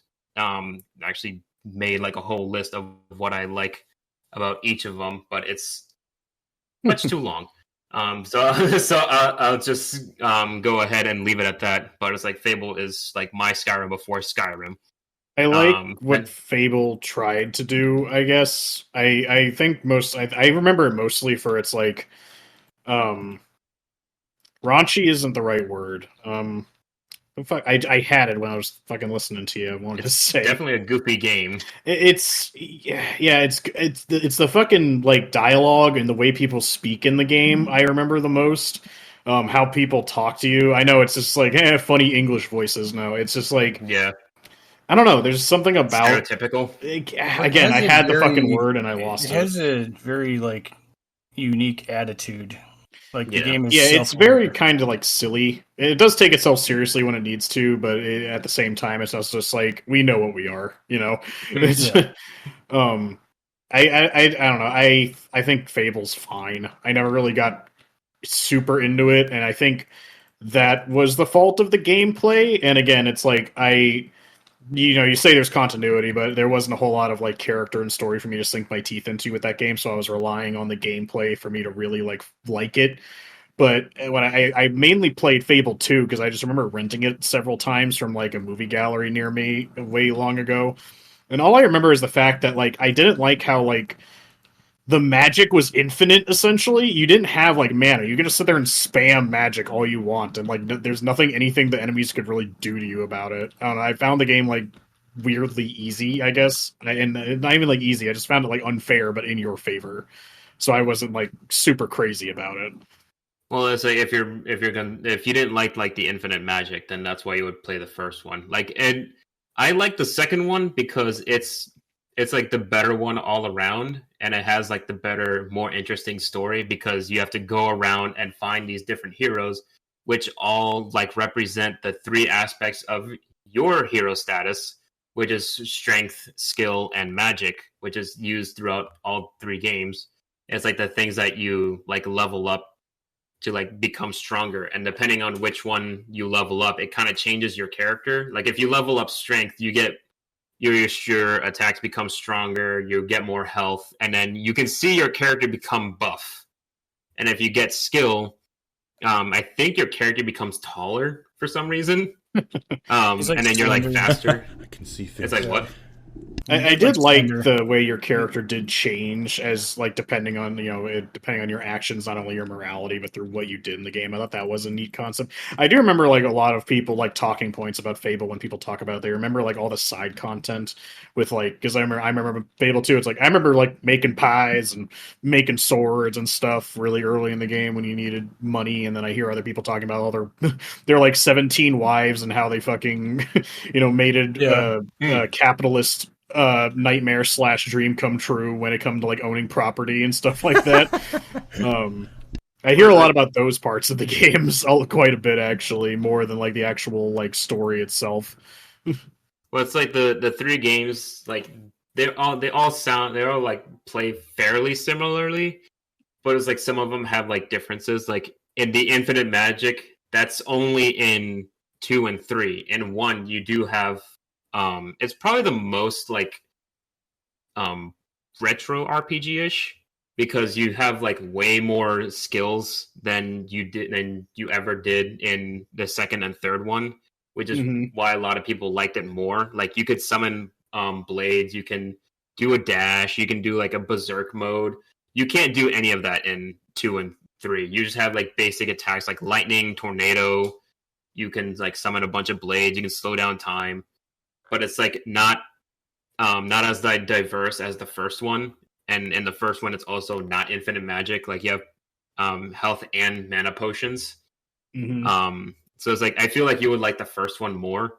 Like the first one is good. Is like has better RPG aspects. But I feel like the weakest part of it is the story. Like it's not as interesting to me. That's why I like the second one more because it's like I like the diverse magic, but it does like become a little overwhelming because like I want to use all these magics, but I can only pick 4 to like put in the shortcut. I think that was another thing that I probably drove me away from Fable was that like your character, at least from what I remember, like you can kind of make a build where you like prefer one fighting style over another, but like ultimately you're just gonna like do like your character can just do everything. It's like you don't do magic because I picked mage. You just do magic because you can do magic. It doesn't matter what your character is. Essentially, you can just do magic. Yeah, it's like when you can play through the whole game just like with one or all. It's really up to you. Like most people just like cheat the system. But it's not really that hard to like max it out. Like you'll eventually get there, but it's like the build up there is what you choose. Like what's the satisfying thing about it. Yeah. But that's definitely only something in the first one because the other two is more like you're gonna be an all around person because the game is going to lean you more towards doing everything rather than just one. Which is the opposite of Kingdom Come Deliverance, which is basically Skyrim without magic. So and it's a lot more realistic. So it's like Skyrim without magic and without like a lot of comfort and basically on survival mode the entire time because that game is hard as hell. So it's like I never actually beaten the whole game because of how difficult it was for me to play. But I do like what it is. It was like every time I see it on like my game library, I was like, I gotta get back into it. I gotta finish this. I want to play it. But it's just like it is. It's just like I've tried this like twice and I kept falling off because it's that thing that I said about Western RPGs is where you gotta find your fun and then not lose track of what you're doing. And that's what I do in that game, so which is why I keep falling off. So it's like I chose to play Cyberpunk instead. Like Kingdom Come is such a like specific tailored experience for people who really want that realism. It's the same people who like playing. I think it's like what chivalry and like Sword and Banner or something along those lines, where it's like really realistic combat. Essentially, it's just like you hit them once and they're probably gonna die because that's a sword and they're mortal. And It's just like, yeah, let's take everything, all the fucking quality of life things that make video games, and just make the experience, in my eyes, horrible. But some people want that kind of grueling experience because it's more, realistic. Essentially, I have heard that there's very satisfying climbing your way from like being essentially a peasant in Kingdom Come to by the end of the game you're like actually a knight. You're competent. Yeah, it was like, well, like Jordan, Corey, and I, we played Chivalry, and like that's just chaotic fun. Like it's kind of like like Helldivers, but it's like none of the shooting, and it's just PvP. So it's like no like bugs or robots shooting you. It's just bots. It's just more PvP, and it's just chaotic war. It's just funny. But for Kingdom Come, like pretty much, I'm not even really sure what the story is. Was like I think you're just becoming a knight, but it's like the same thing as Fable, where it's just like, oh, it's like you're just, and you're not a farmer, but you're a blacksmith, and then you're like, oh, I want to become a knight, and it's like your dad is just like, no, you're gonna become a blacksmith because you're get back in the fertilizer. Well, it's like it's funny because.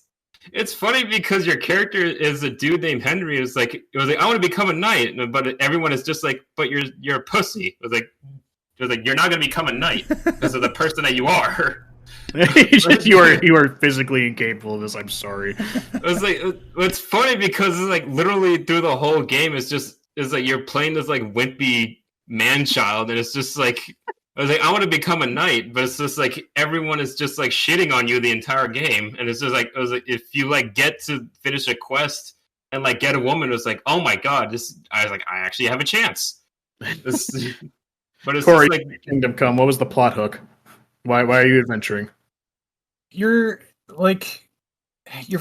small village farm boy, but you find out like your town gets kind of ransacked, and I guess this is also when they teach you to like ride the horse mechanic. Is you have to get on a horse and get the hell out of town, and you ride all the way to a place called Rete or something like that. I might be pronouncing that wrong, but you end up becoming like a squire to like this really famous knight or whatever, and so you start working your way through the kingdom and stuff like that.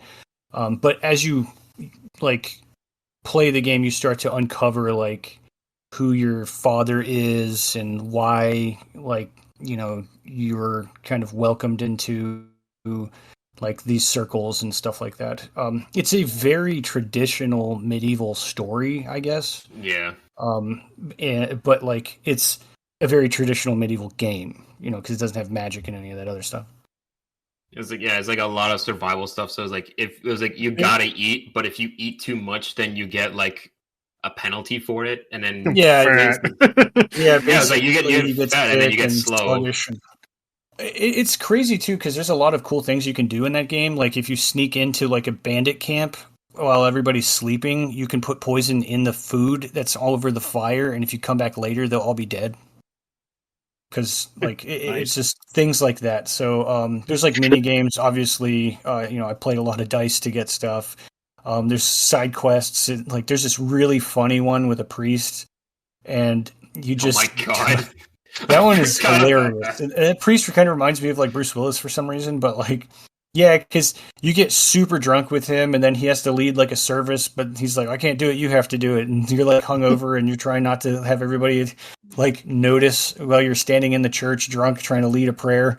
And it's so funny with all of like the things you can do because they also in a sense have like their own little guild type things. But the other thing that's actually really cool about that game is it plays whether or not you are going to. So if a guy's like, we have a quest because there's been like a crime or whatever at this town, we got to go investigate. They're going to leave and go do that. And you can join them or you can fail the quest. and so it's like, it doesn't have time for you to like dick around. Like you can't just like load up on quests like some games and then just like start knocking them out yourself. Like when you accept a quest, you got to go do it now because you will run out of time. to Yeah, do it's the not like quest. fucking Alduin. Alduin shows up and is like, Dragonborn, you need to defeat him. We're all gonna die. It's like, cool. 7 months later, he's like, all right, I'm Right. ready to do the main quest. I Nothing was has testing the changed. frame rates by dropping as many cheese wheels as I could carry. What are we doing again? Yeah. Yeah, so like the game itself has really good pacing because of that. And like, if you're dirty, like people will treat you like bad. And you go to a bathhouse, you get cleaned up, you wear nice clothes, people treat you better, and you can get deals at stores and stuff like Oh that. shit, you can flex. Yeah, so there's Yeah. like a lot of little things in that game. You can get banned from an entire town if you do something like really messed up and keep getting caught, because they will throw you in jail and then you have to like escape from the prison. So like it'll tell you on the map like your wanted level per village. So it's like, yeah, you can go there and do stuff, but sometimes people just won't talk to you because they're like, yeah, you're outlawed here, so you can't do anything here. And then that means you can't do certain quests there either. But like the game will continue. And they also had some pretty interesting DLC that kind of like wraps the story. But it's a very funny ragdoll game because of the way the combat works, and it's not really the greatest. But like, basically just get a Warhammer and hope that you clock them in the dome, because then they'll just fall down. Because Dang. everything else is damn hard. Yeah, it's a really hard game, but it's like also really realistic, and it has like a bunch of mechanics, like your moral, your reputation, your health, all that. And it's just like it's like everything is like not super easy. Like you can do alchemy, you can barter. It's like, which is like why Yeah. you have like you can change like your clothing to like look fancier for like specific reasons, and then you can like look terrible for reasons of your own, I guess. And then you can like you can deal with different situations how you want. And then similar to Cyberpunk, there's like options and dialogue that's locked out if you do or don't have like specific stats, similar to like how buff you are, how much charisma you have, or like just plainly how you look. Even by and like, just how you dress and all that is like it's just really detailed, and it's just like everything can and will affect you, good or bad. So it's like a lot of stuff to pay attention to and a lot of stuff to work with. But it's just like really interesting. Like there's a bathhouse for you to clean yourself and then like get your clothes cleaned. And then if you need to feel confidence, you're like, oh, go to the brothel and you have more confidence in yourself. It's like that. So it's like things like that. It's like it's a really interesting game, but it's just a really hard in combat.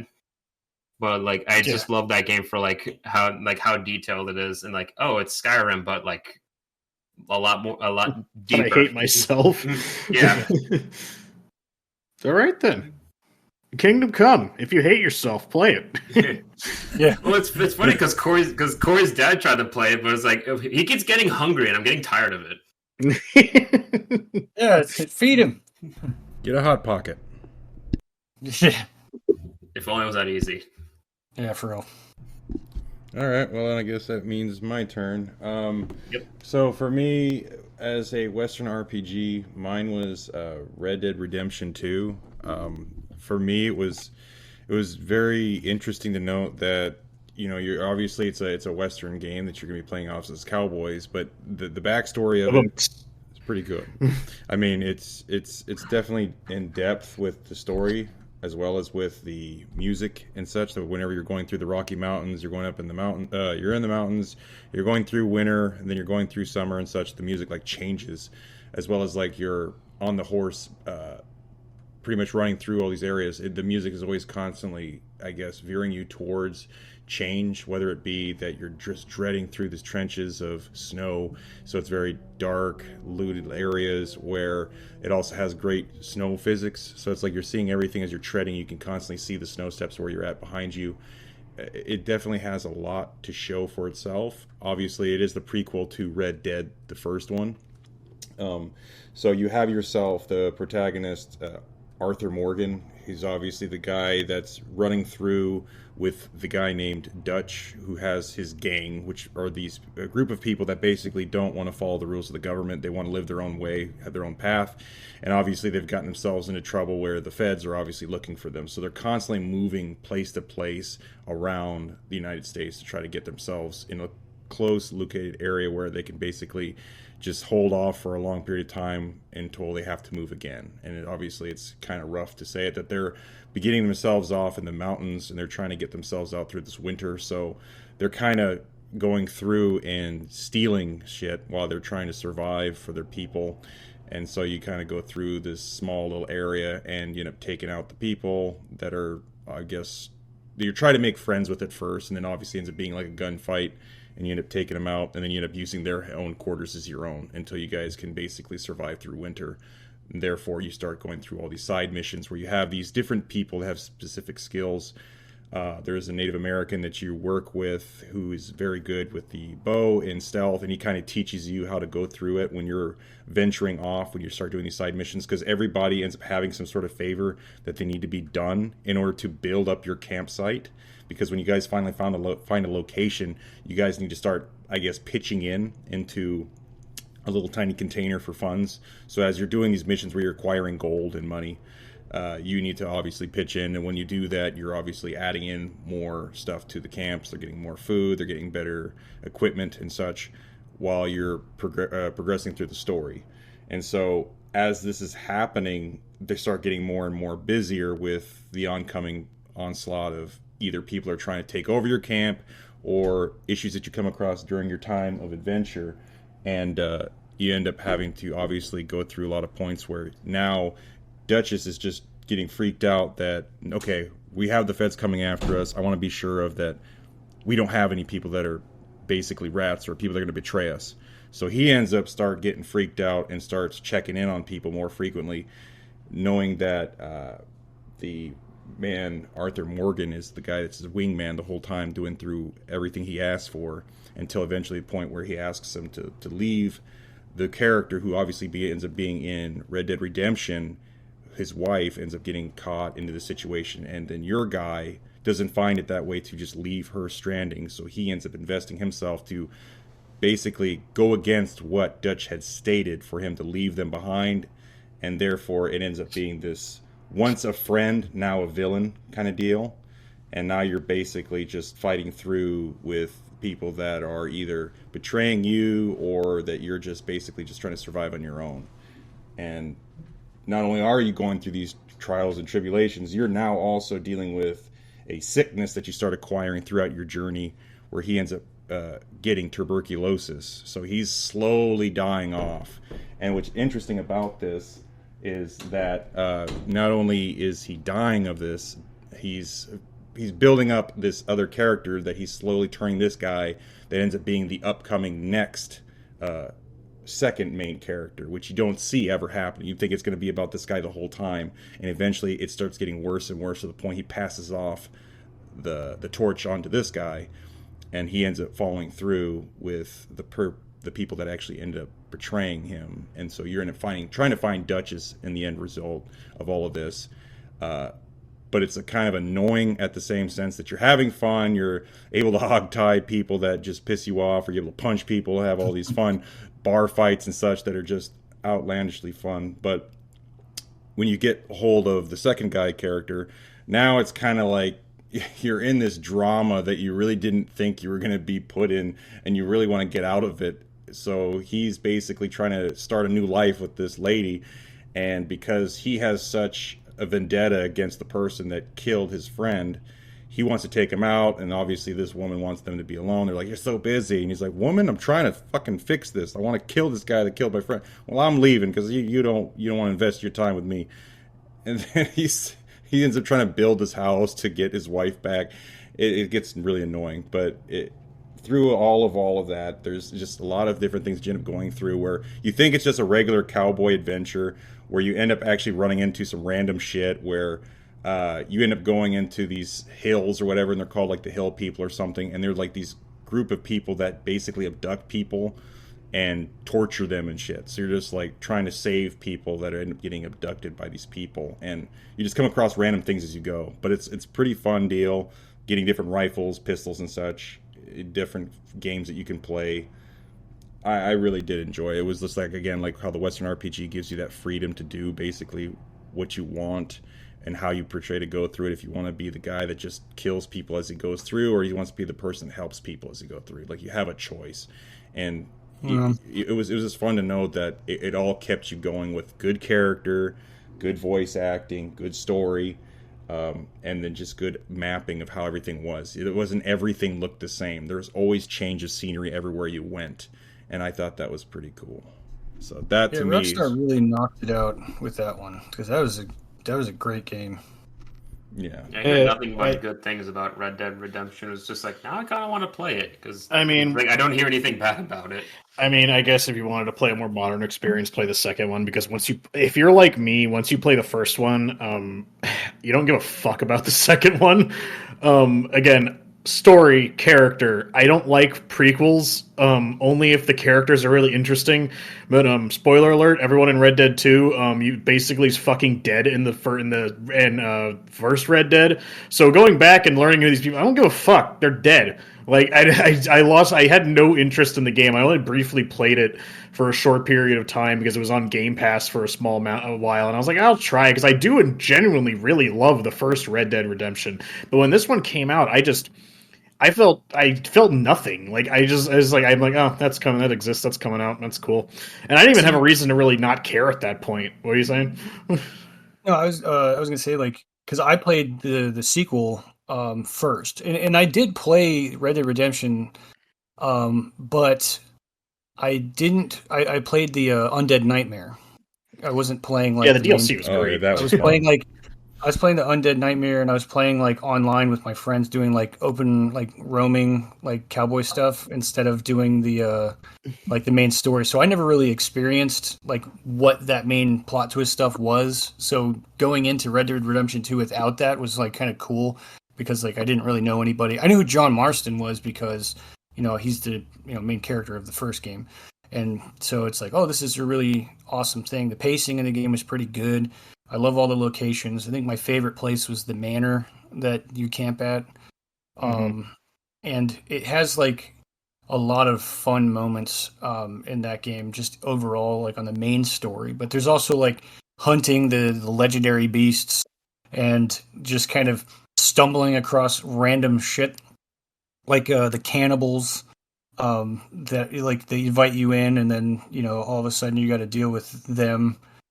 There's a guy who has like a kid like locked in his basement, and like if you walking by and you hearing this dude whisper to you or whatever, and you walk over and you're like, hey, what's up? And it's like, hey man, I'm trapped down here, can you go up there and like get the keys, you know, blah blah, he's gonna kill me. And then it's like all these little like micro interactions really like bring that game to life, which is kind of cool.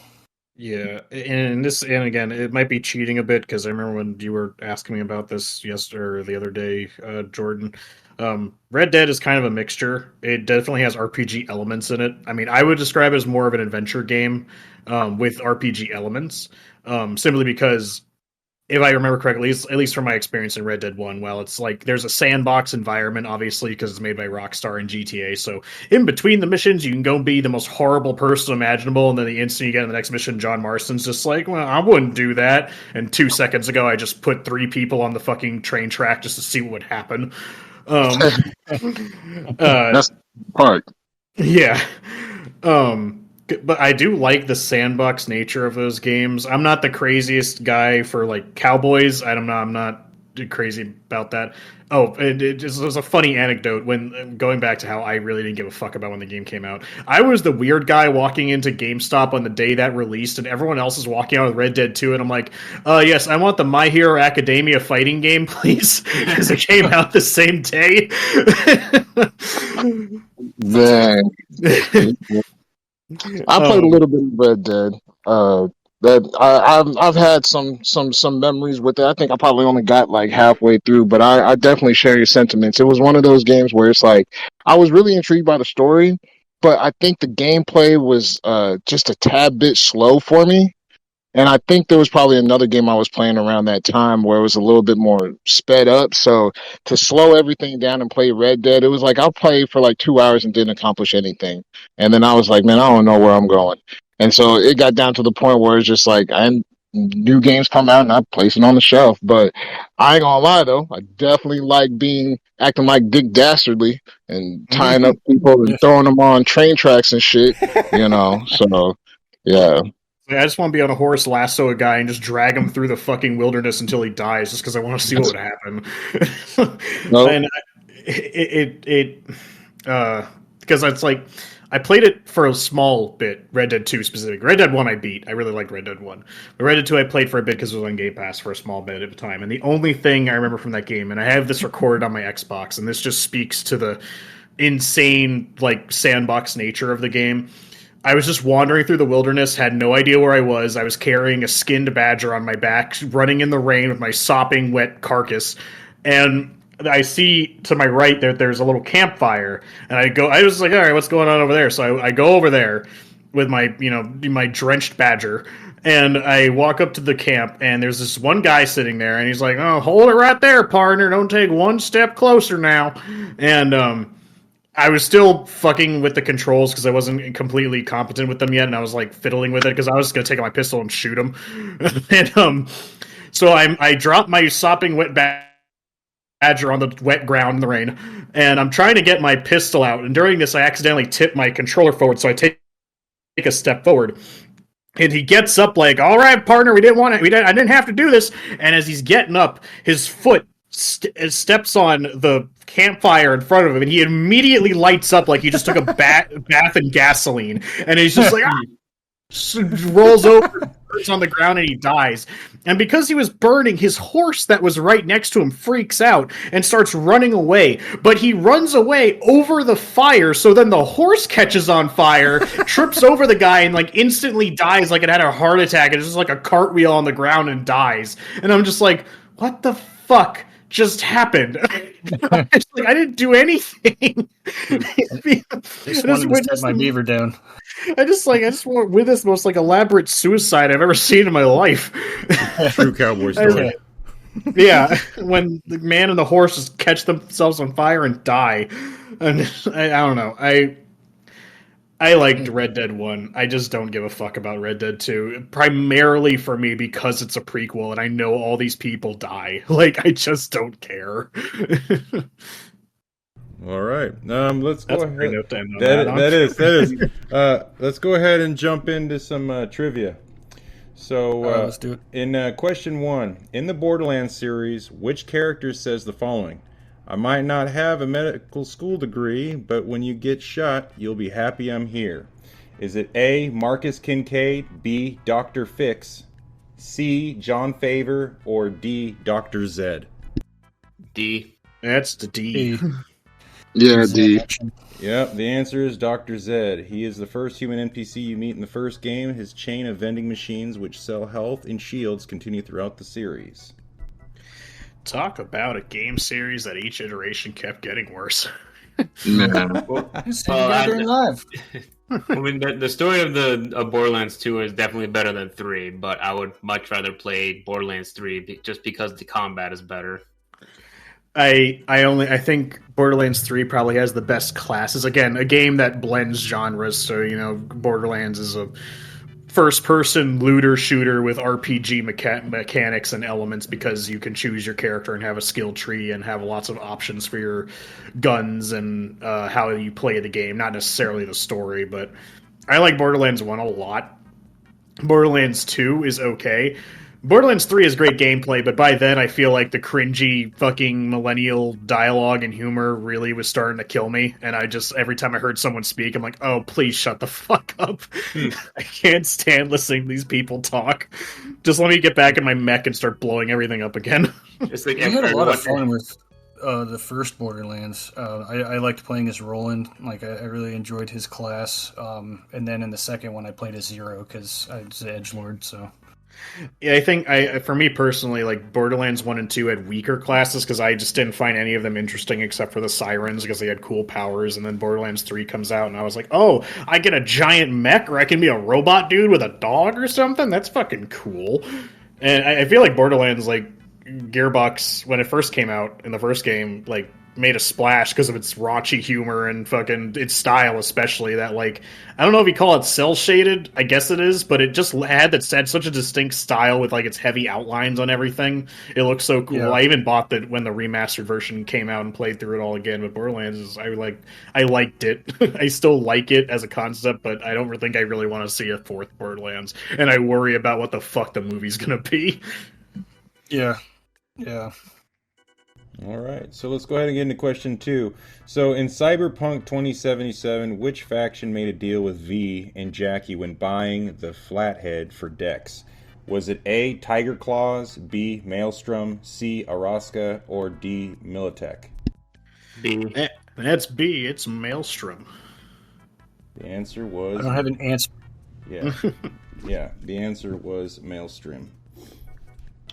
Yeah, and again, for people who played Cyberpunk, there's like a ton of different like factions, all gangs essentially, and Maelstrom the one being like people who take the tech, the augmenting your body way too fucking far, where they all look like fucking like horrible General Grievous walking around with like half their face being replaced by cybernetics, so they don't even look human anymore. Yeah, it's just a gang of cyborgs. That's pretty much what it is. Pretty much, is they just take the augments too far, but they think it's cool. So yeah, it's like they're like 80%. They're 80% chrome, but they're somehow not going into cyber psychosis.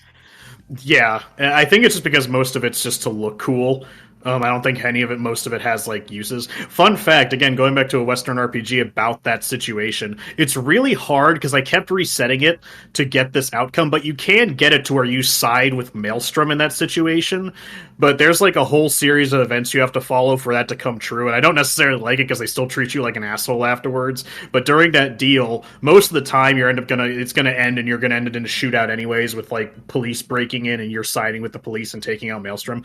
But like there's a series of events you could do where you side with the bad guys in that situation, essentially, but you have to go through some fucking hoops to make it happen. But again, Western RPGs and their choices. I played through that section like 3 or 4 times and kept getting like different, like at least arrangements of outcomes, with not necessarily changing too much in the end. But I just find it interesting. Again, proof of concept for Western RPGs. Yeah, I just had to do that same part over again just because I was trying to get laid with the officer. So, in question 3, in Skyrim, what is the final reward you acquire upon finishing the House of Horrors side quest? Is it A, the Mace of Molag Bal, or is it B, Ebony Chainmail, C, a new spell, or D, Azra's Star? A. Oh. Yeah, so it's either A or B. It's been a long time since I played that quest. I guess I'll go with Edwin's expertise. I'll agree with A. I want to say that it's the star, but I feel like that was a quest that you're bringing to the dude who has like a museum or something. But maybe that's wrong. But Okay, the answer. So you knew the answer. The answer was A, the Mace of Molag Bal. Hey, it is 3 for 3. It is a Daedric artifact given to you by Molag Bal himself. Its attributes are damage, stamina, magicka, and soul trap. And unironically, that quest is probably one of the few ones in Skyrim that's like actually really cool, because it's like it gives you like a fake out. Because I remember it's the same quest, like you solve a murder in Windhelm, but then like when you was so hard.